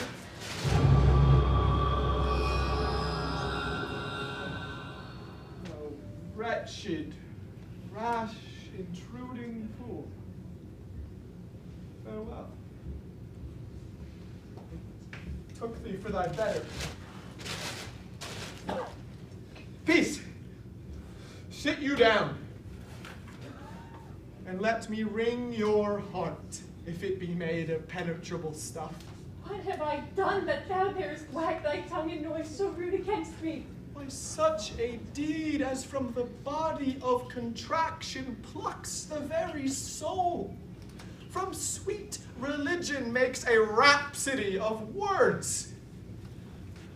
Heaven's face doth glow. Yea, the solidity and compound mass with tristful visage as against the doom is thought sick at the act. Ay me, what act that roars so loud and thunders in the index? Look you here, upon this picture, and on this, the counterfeit presentment of two brothers. Look you here. What a grace was seated on this brow, Hyperion's curls, the front of Jove himself. A form and combination indeed, where every god did seem to set his seal to give the world assurance of a man. This was your husband. Now look you here what follows. Here is your husband like a mildewed ear blasting his wholesome brother. Have you eyes? You cannot call it love. For at your age the heyday in the blood is tame, it's humble, and it waits upon the judgment. And what judgment would step from this to Oh, this? speak no more! These words turn my eyes into my very soul, and there I see such black and grained spots as will not leave their taint. Nay, but to live in the rank sweat of an enseamed bed, stewed in corruption, honeying and making love, or the nasty Speak no more! These words enter like daggers in mine ears. No more, sweet Hamlet! A king of shreds and patches! Save me, and hover o'er me with your wings, you heavenly gods. What would your gracious figure? Alas, he's mad. Do you not come your tardy son to chide that lapsed in time and passion lets go by the important acting of your dread command? Oh, say! Do not forget! This visitation is but to whet thy almost blunted purpose. Look, amazement on thy mother sits. Stand between her and her fighting soul. Speak to her.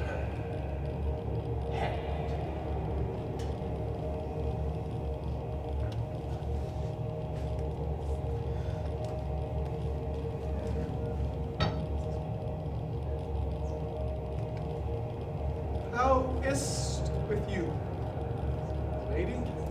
Alas, how is 'tis with you that you do bend your eye on vacancy and with the incorporeal air do hold discourse? On him! Look you, how pale he glares! His form and cause conjoined, preaching to stones would make them capable.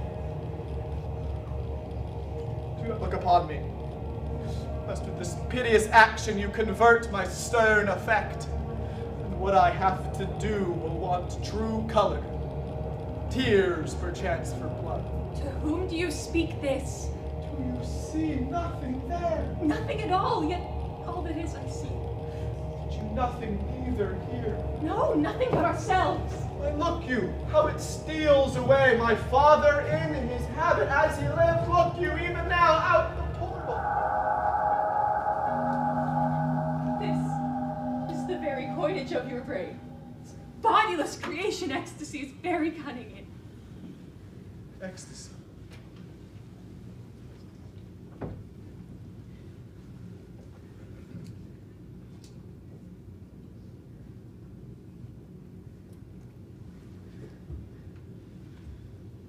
My pulse, as yours, doth temperately keep time and makes as healthful music. It is not madness that I have uttered.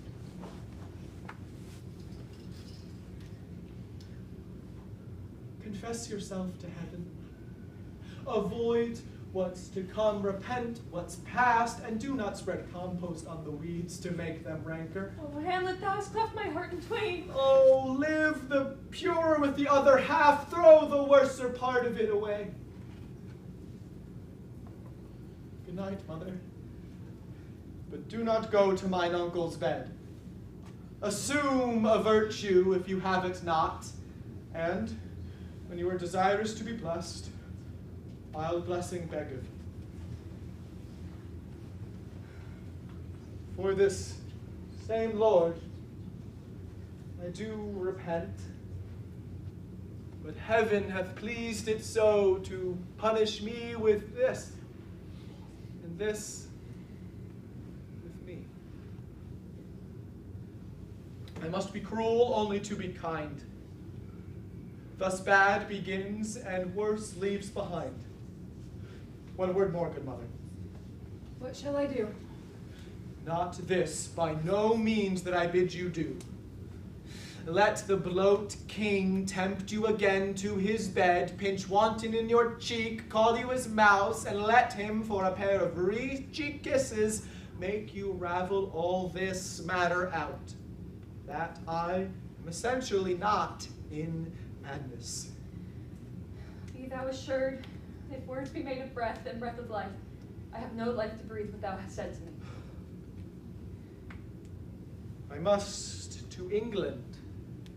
You know this? Oh, lack, I had forgot. 'Tis concluded on. There's letters sealed. And my 2 schoolfellows, whom I will trust as I will adders fanged, they bear the mandate. They must sweep my way and marshal me to knavery. Let it work, for 'tis sport to have the engineer hoist by his own petard, and shall go hard. Mother, good night. Indeed, this counselor is now most still, most secret, and most grave, who was in life a foolish prating knave. Come, sir, to draw towards an end with you.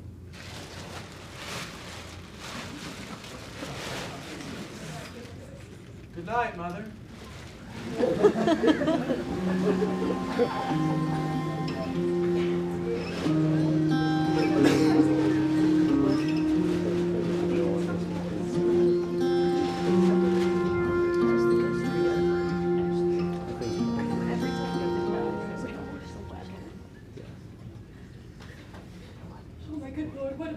Tonight. What, Gertrude? How does Hamlet? As mad as the sea and sky would both contest which is the mightier. And his lawless figure makes something stir behind the air, his paws at his rapier and cries, "A rat! intention kills the unseen good old man. Oh, heavy deed. Had been so with us had we been there. His liberty is full of threats to all, to you yourself, to us, to everyone. Alas, how shall this bloody deed be answered? Where is he gone? To draw apart the body he hath killed. Over whom his very madness, like some ore among a mineral of metal base, do show itself pure. He weeps for what is done. Gertrude, come away. The sun no sooner shall the mountains touch, but we will ship him hence. Ho, Guildenstern! Hamlet and madness hath Polonius slain. Go seek him out, speak fair, and bring the body to the chapel. Pray you, haste. Come away. My soul is full of discord and dismay.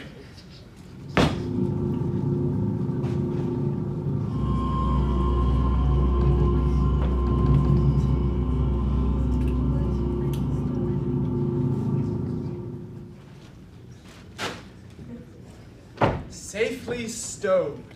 Hamlet! Lord Hamlet! What noise? Who calls on Hamlet? Oh, here they come. What have you done, my lord, with the dead body? Compounded it with dust, whereto 'tis kin. My lord, you must go with us to the king. The body is with the king, but the king is not with the body. The king is a thing. A thing, my lord. Of nothing. Bring me to him. Hide, fox, and I'll after.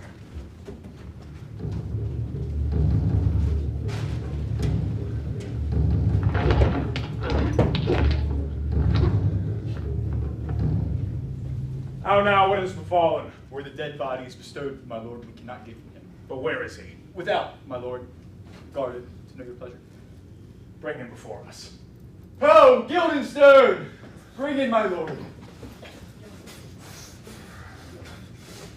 Now, Hamlet, where is Polonius? At supper. At supper, where? Not where he eats, but where he is eaten. Certain convocation of politic worms are even at him.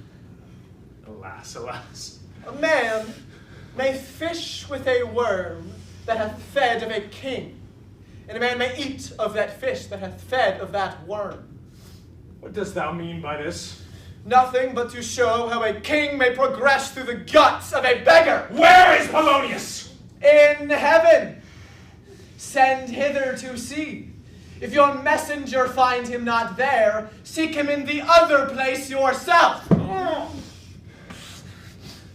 But indeed, if you find him not within the month, you will nose him as you go up the stairs into the lobby.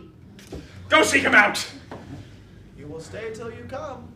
Hamlet, for this deed, for thine especial safety, which we do tender, as we dearly grieve for that which thou hast done, let's send thee hence, for England.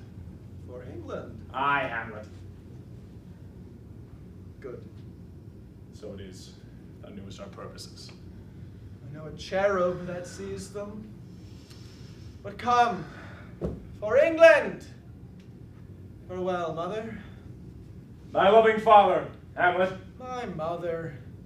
Father and mother is man and wife is one flesh, so my mother. Come! For England!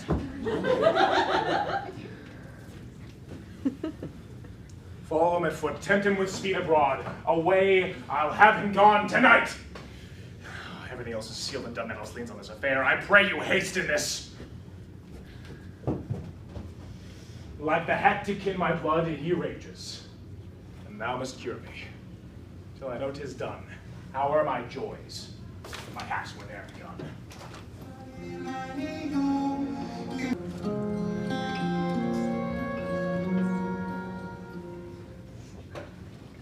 'Twere good she were spoken with, for she may construe dangerous conjectures in ill-breeding minds. Let her come in.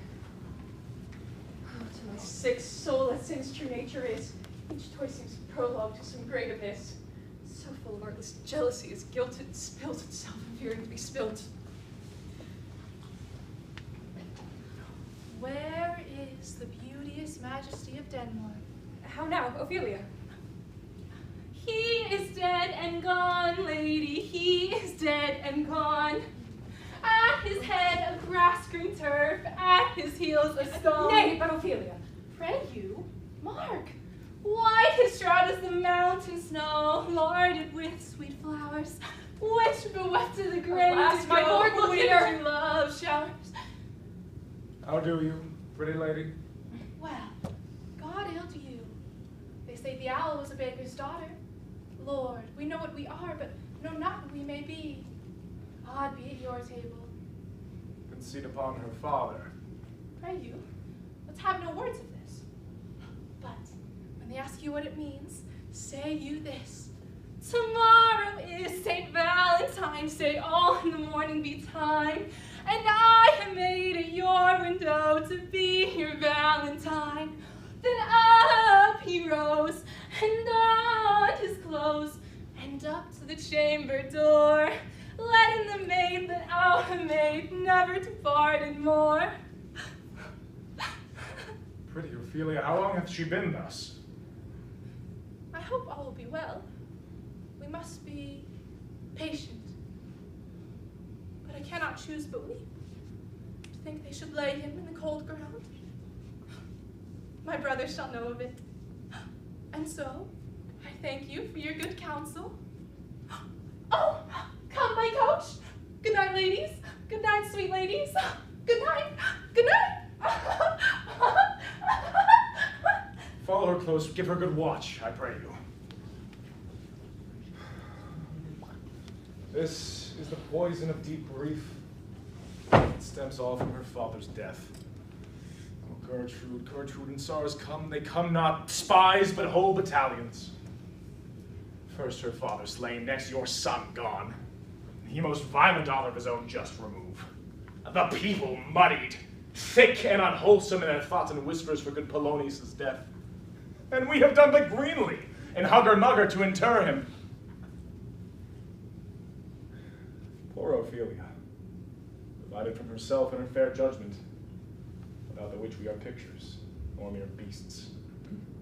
Last, and as much containing as all this, her brother is in secret come home from France, feeds on his wonder, keeps himself in the clouds, and wants not buzzards to infect his ear with pestilent speeches of his father's death, or in necessity of matter beggared, still nothing stick our person to arraign in ear and ear. Oh, Gertrude, this like a murdering peace, in many places giving you superfluous death. Alas, what noise is this? Where are my Switzers? Let them guard the door. What's the matter? Save yourself, my lord. The oceans, over peering of his lists, eats not the flats with more impetuous haste than that of young Laertes in a riotous head. Overbearing officers, the rabble call him lord. They cry, choose we, Laertes shall be king. Caps, hands, and tongues applauded to the clouds. Laertes shall be king. Laertes, king! How cheerfully on the false trail they cry, you false Danish dogs! The doors are broke! How? Where is this king? Sirs, stand you without. We will. Oh, thou vile king! Give me my father! Call me good Laertes! That drop of blood that's come proclaims me bastard! Cries cuckold to my father, praise the harlot! Even here, between the chaste, unsmirched brow of my true mother. What is the cause, Laertes, that thy rebellion should look so giant-like? Let him go, Gertrude. Tell me, Laertes, why art thou so incensed? Let him go, Gertrude. Speak, man.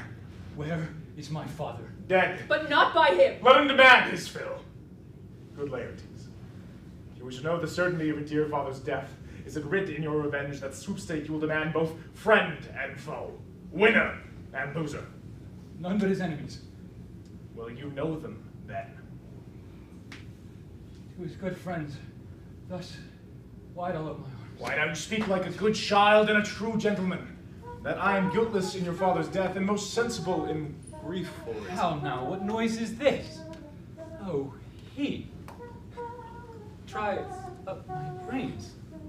Tears 7 times salt, burn out the senses in virtue of my life. Kind maid, dear sister, sweet Ophelia. Oh heavens, it's possible A young maid's wits may be as mortal as an old man's life. They bore him barefaced on the bier. Hey, nani, nani. Hey, nani. And in his grave rained many a tear. Fare you well, my dove. Hadst thou thy wits, and didst persuade revenge, it could not move thus.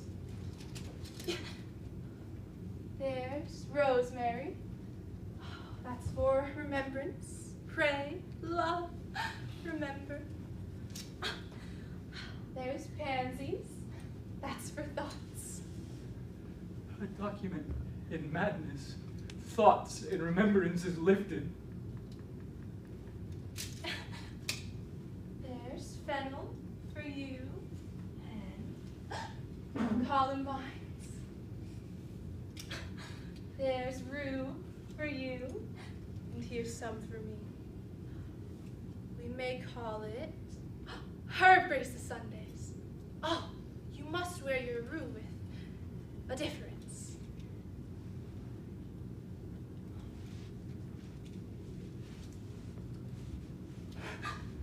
There's a daisy. I would give you some violets, but they withered all when my father died. They say he made a good end. For body sweet Robin is all my joy.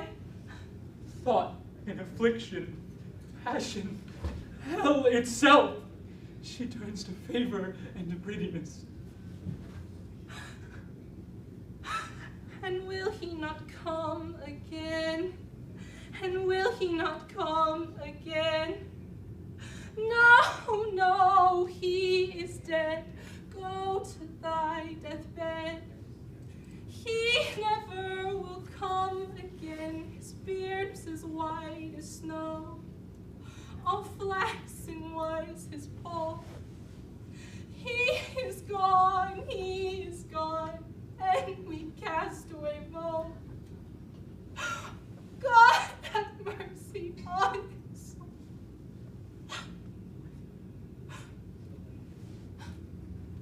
And of all Christian souls, I pray God. God be with ye.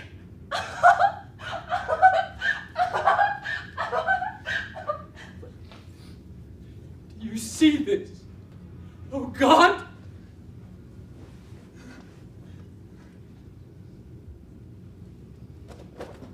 Laertes, I must commune with your grief, or you deny me right. Go but apart. Make choice of those whom your wisest friends you will. Let them hear and judge twixt you and me. If by direct or collateral hand they find us touched, we will our kingdom give, our crown, our life, all that we can ours to you in satisfaction. But if not be you content to lend us your patience, and we shall jointly labor with your soul to give it its due content. Let this be so. His means of death, his obscure funeral. Cry to be heard, as we're from heaven to earth that I must call it into question. And so you shall. Where the offense is, let the great axe fall. Come, go with me.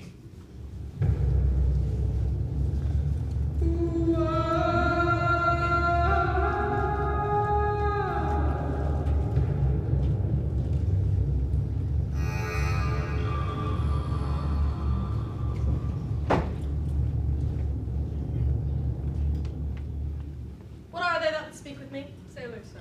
They said they have letters for you. Let them come in. I know not from what part of the world I should be greeted, if not by Lord Hamlet. God bless you, sir. Let him bless you too. He shall, sir, and it please him. I have a letter for you. It comes from the ambassador bound for England. If your name be Horatio, as I am led to know it is.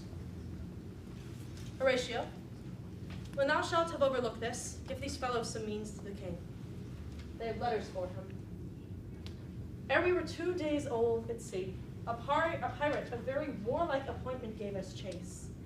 Finding ourselves too slow of sail, we put on a compelled valor, and in the grapple I boarded them on the instant they got clear of our ship. So I alone became their prisoner. They have dealt with me like thieves of mercy, but they knew what they did. I am to do a good turn for them. Let the king have the letters I have sent, and repair thou to me with as much speed as thou wouldst fly death. I have words to speak in thine ear that will make thee dumb, yet are they much too light for the bore of the matter. These good fellows will bring me to where I am. He that thou knowest thine. Hamlet. Come, I'll make you wait for these your letters, and do it the speedier that you might direct me to him from whom you brought them.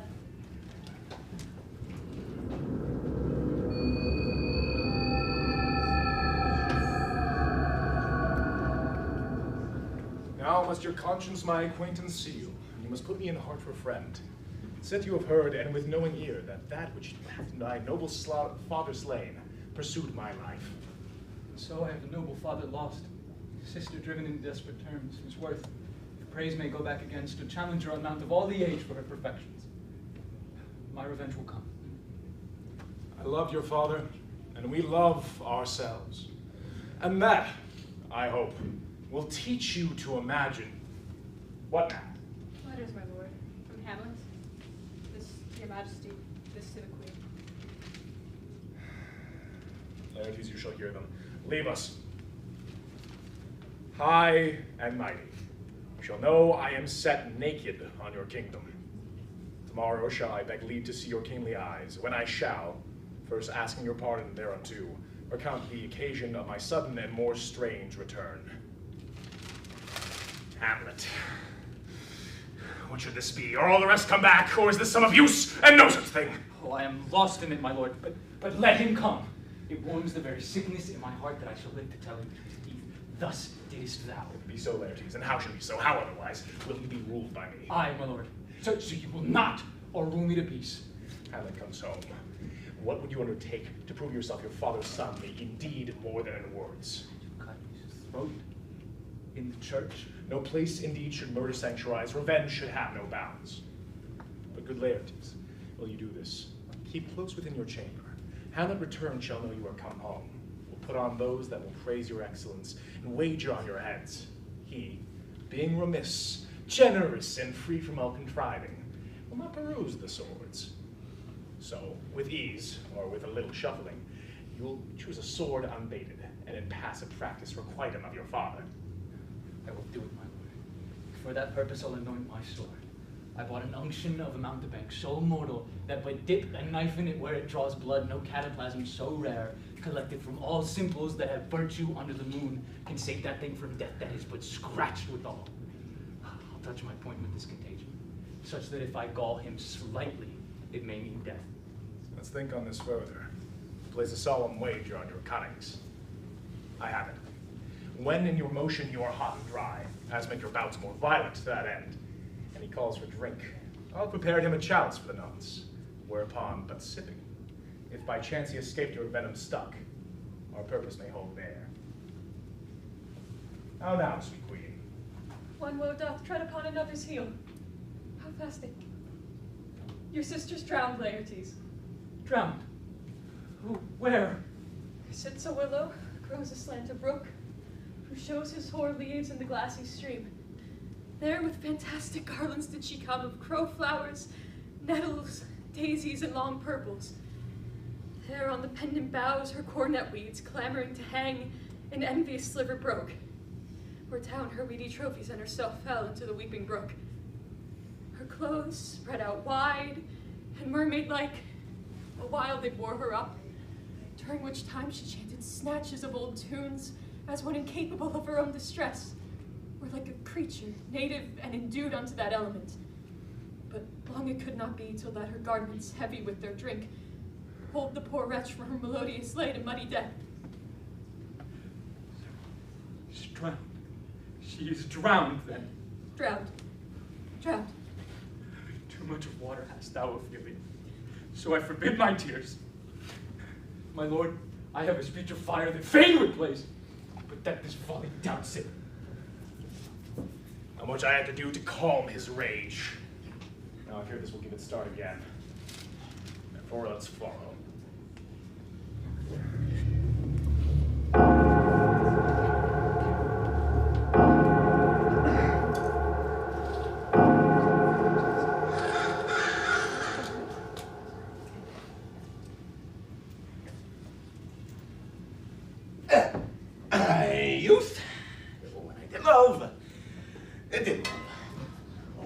we thought it was very sweet to contract over the time my behalf. We thought, there was nothing meet. Has this fellow no feeling in his business, that he sings at grave making? Custom hath made in him a property of easiness. 'Tis even so. The hand of little employment hath the daintier sense. I will speak to this fellow. Whose grave's this, sirrah? Mine, sir. Think it be thine indeed, for thou liest in it. Well, thou lie out on it, and yet it is not yours. For my part, it is not mine. I do not lie in it, and yet it is mine. Thou dost lie in it, to be in it, and say it is thine. 'Tis for the dead, not the quick. Therefore thou liest. It is a quick lie, sir. 'Twill away again from me to you. What man is to be buried in it? Oh, no man, sir. What woman then? Oh, none neither. Who is to be buried in it? Well, one that once was a woman, sir, but rest her soul. She's dead! How absolute the knave is. We must speak by the card, or equivocation will undo us. How long hast thou been a grave maker? It was the day that young Hamlet was born. He that is mad and sent to England. Why, marry, why sent he into England? Why, because he was mad. He shall recover his wits there. Well, if not, there's no great matter there. Why? Well, you will not be seen in him there, for there the men are as mad as he. How came he mad? Oh, very strangely, they say. How strangely? Oh, in faith, losing his wits. Upon what ground? Why, here in Denmark.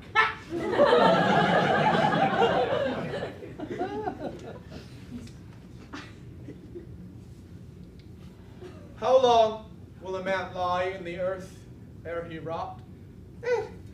In faith, if he be not rotten before he dies, with many pocky corpses nowadays, thou just a little hanging.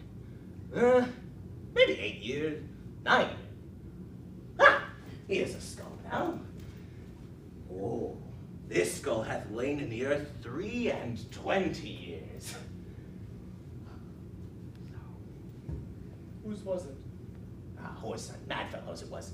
Whose do you think it was? Nay, I know not. Bestilies on him for a mad rogue. I poured a flagon of Rhenish on my head once. This skull, sir, was that of Yorick, the king's jester. This? Aye, in that. Let me see.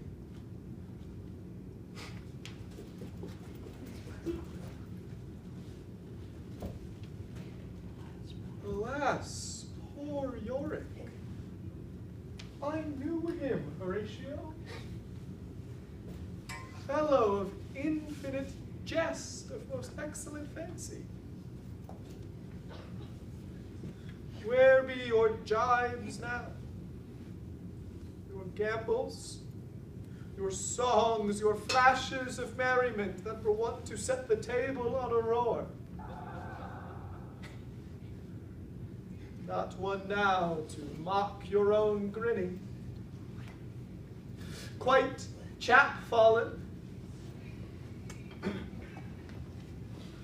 Prithee, Horatio, tell me one thing. What's that, my lord? Do you think Alexander looked o' this fashion in the earth? E'en so. Smelt so. E'en so, my lord.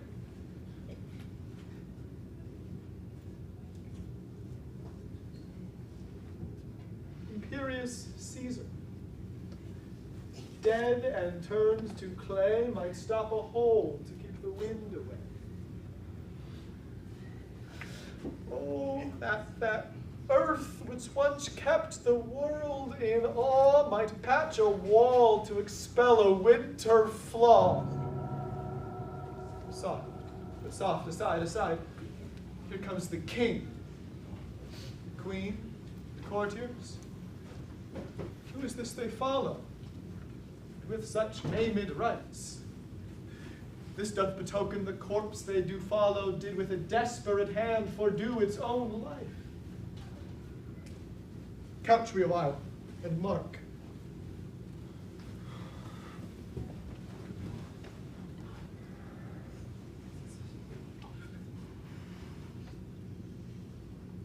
I am a poor, wayfaring stranger. I'm wandering through this world of woe. There is no sickness, no toil, no danger in that bright land to which I go.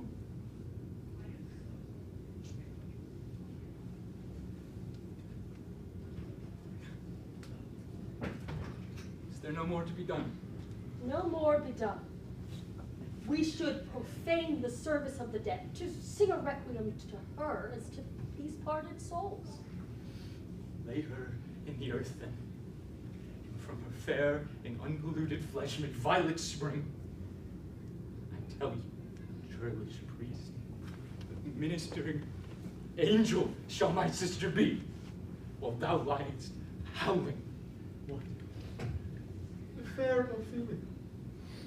Sweets to the sweet. Farewell. I thought thou shouldst have been my Hamlet's wife. I thought thy bride meant to have decked, sweet maid, not to have strewed thy grave. Treble, woe, fall 10 times treble on that cursed head, whose most wicked deed, that most genius sense deprived thee of. Hold off the earth a while, until I have caught her once more in mine arms. Now pile your dust upon the quick and the dead, until of this flat a mountain you have made. What is he whose grief bears such emphasis? Whose phrase of sorrow conjures the wandering stars and makes them stand like wonder-wounded hearers?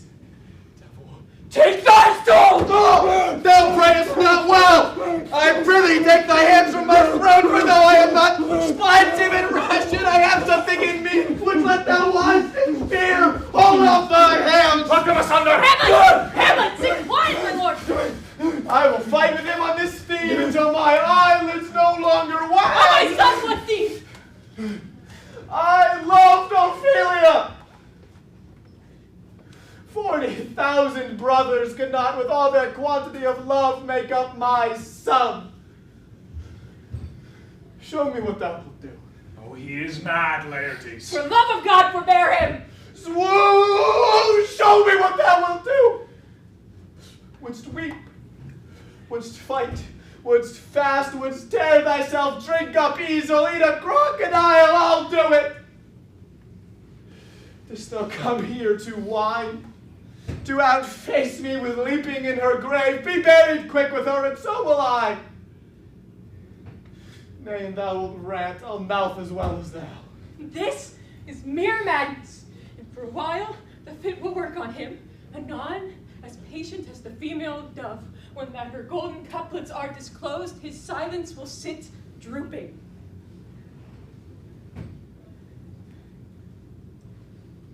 Hear me, sir. Why do you use me thus? I loved you ever. But 'tis no matter. Let Hercules himself do what he may. The cat will mew, and the dog will have his day. I pray you, good Horatio, wait upon him. Strengthen your patience on our last night's speech with the matter of the present push. Sweet Gertrude, set some watch over your son. This grave shall have a living monument. An hour of quiet shortly shall we see. Till then, patience in our proceeding be.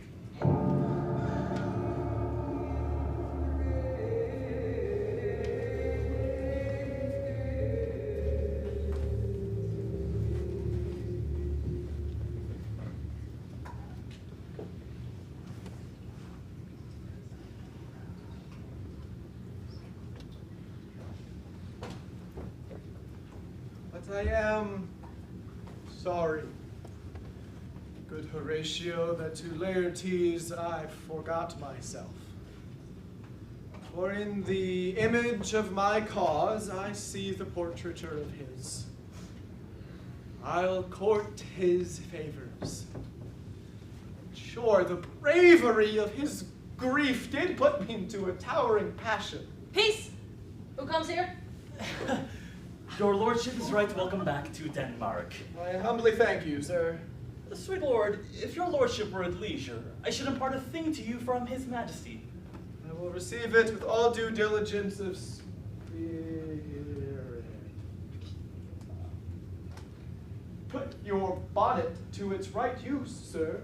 'Tis for the head. Oh, I thank you, my lord. It is very hot.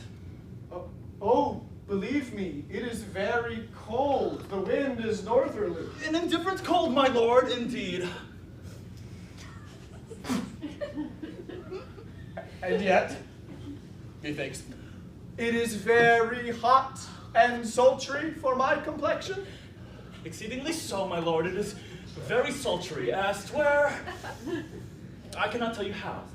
But, my lord, his king bade me signify to tell you that he's laid a great wager on your head. Sir, this is the matter. Sir, I beseech you, remember. Nay, good my lord, for mine ease and good faith.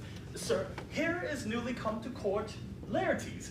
Believe me, an absolute gentleman full of most excellent differences, a very soft society and great showing.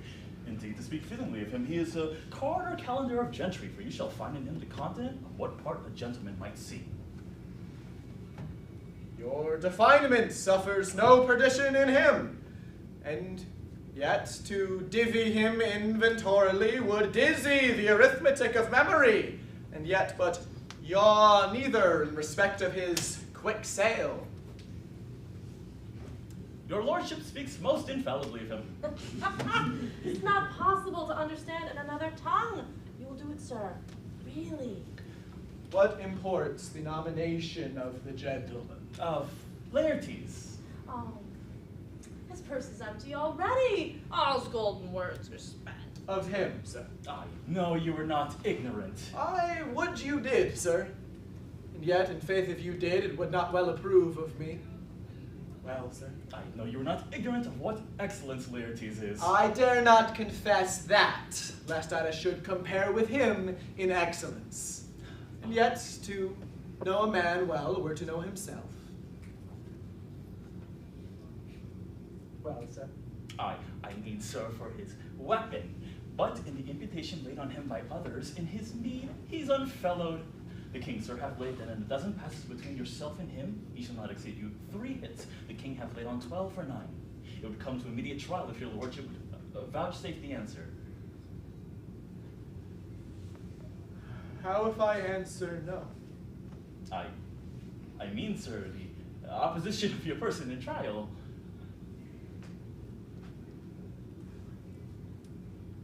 I will walk here in the hall, if it please his majesty.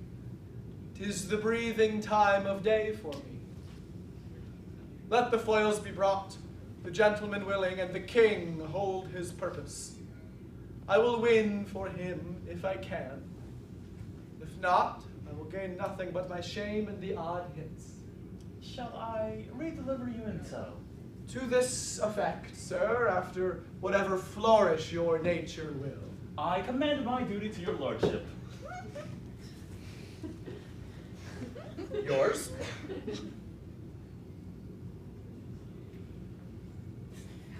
Yours!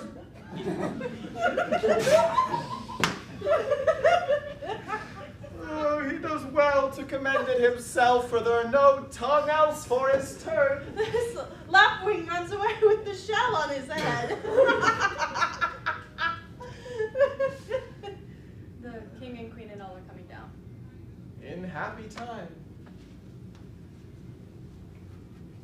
You will lose this wager, my lord. I do not think so. Since he went to France, I have been in continual practice. I will win at the odds. Thou wouldst not think how ill all's here about my heart. If your mind dislike anything, obey it. will forestall and repair hither, and say you are not fit. Not a whit. We defy augury. There's a special providence in the fall of a sparrow. If it be now, yet it will not come. If it be not to come, yet it will be now. If it be not now, yet it will come. The readiness is all. Since no man has aught of what he leaves betimes, what is to leave? Come, Hamlet, come. Take this hand of me.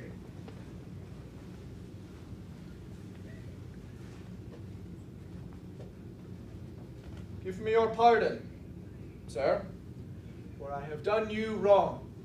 But pardon it, as you are a gentleman.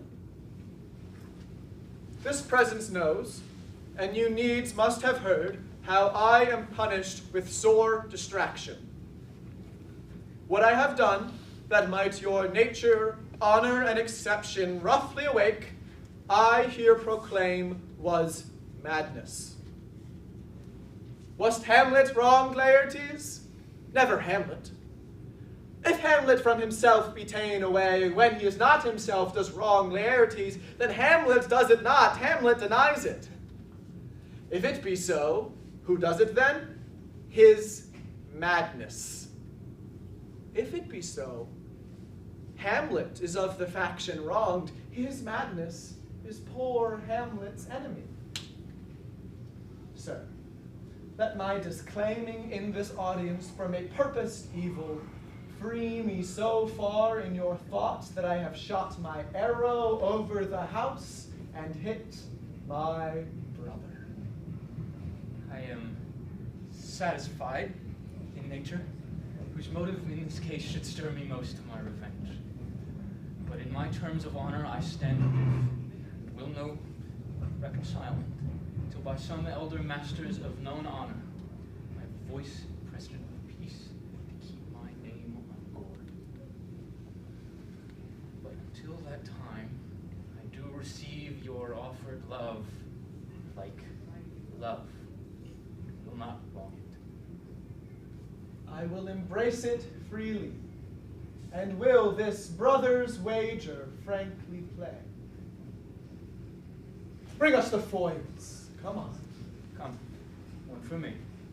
Nay, I'll be your foil, Laertes. In my ignorance, your skill shall, like a star in the darkest night, strike off fiery indeed. You mock me, sir. No, by this hair. Cousin Hamlet, you know the wager. Very well, my lord. Your grace hath laid the odds of the weaker side. I fear it not. I have seen you both. And as he is bettered, we have therefore odds. Set me the stoops of wine on that table. If Hamlet gives the first or the second hit, that king shall drink to his better breath. And in that cup a union shall he throw, richer than that which 4 kings and successive crowns of Denmark have won. Come, bring me the cup. I let the kettle to the trumpet speak. Now the king dunks to Hamlet. Come, begin. And you, the judges, bear a weary eye. Come on, sir. Come, Done! No! Judgment! It's a very palpable hit. Well, again, stay, give me drink. Hamlet, this pearl is thine. He is to thy health. Give him the cup. I'll play this bout first. Set it by a while.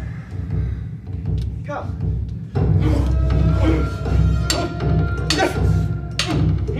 Another hit! What say you? Touch! I do confess. Our son shall win. Come, Hamlet, take my napkin, rub thy brow. The queen carouses to thy fortune. Good madam. Gertrude, do not drink. I will, my lord. I pray you pardon me. The poison cup, it is too late. I dare not drink yet, madam, by and by. Come, let me wipe thy face. I'll lay him now, my lord. I do not think it. Yet, 'tis almost against my conscience. Come, Laertes, for the third. I pray you, pass with your best violence.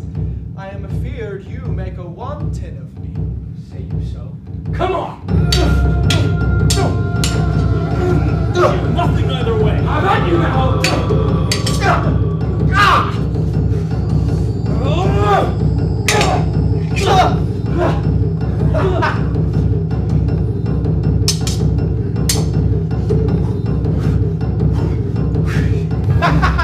Part the mirror and send Hey, come again! Oh, look to the queen there, ho! The queen on both sides!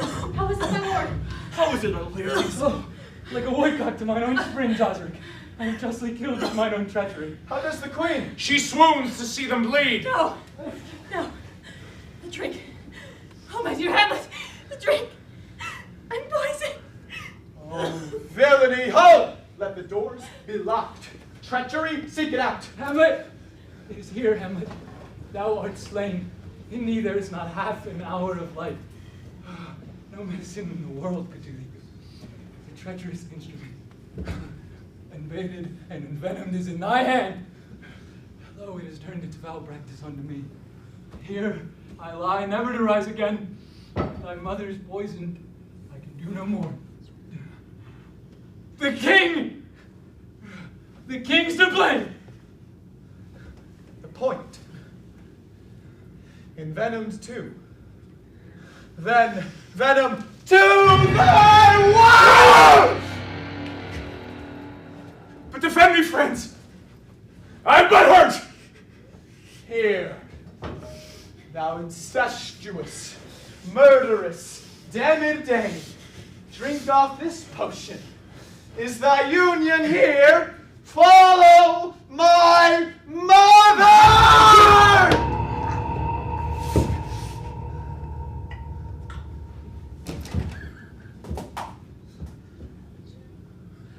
He is justly served. It is a poison tempered by himself. Exchange forgiveness with me, noble Hamlet. Mine, in my father's death, fall not on thee, nor thine on me. Heaven make thee free of it.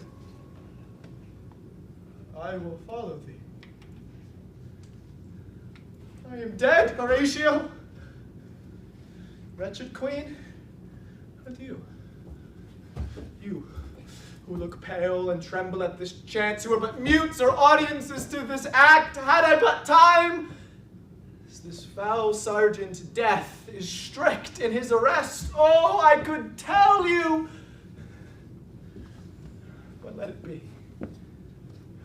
Horatio, I am dead. Thou livest. Report me and my cause aright to the unsatisfied. Never believe it. I am more an antique Roman than a Dane. There's yet some liquor left. As thou art a man, give me the cup. Let go, by heaven, I'll have it! Ah!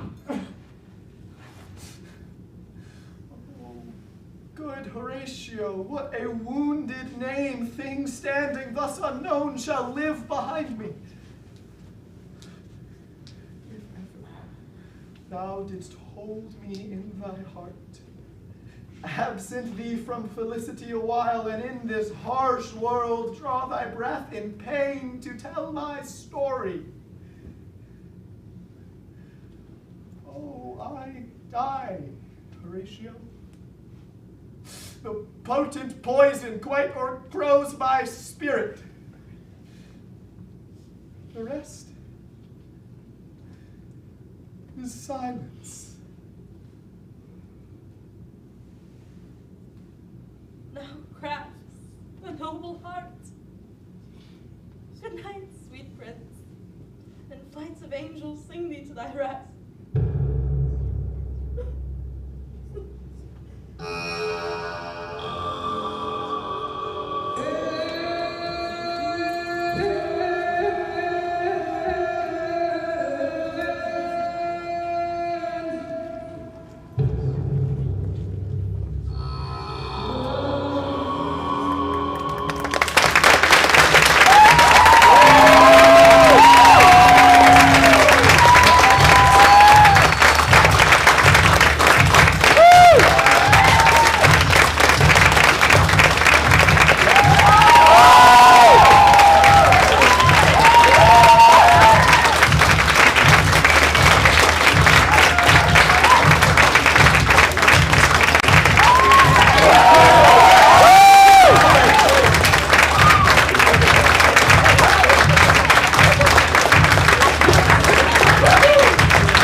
Thank you all so much for coming out tonight. I'm Logan, the director. I'm Reed, the assistant director.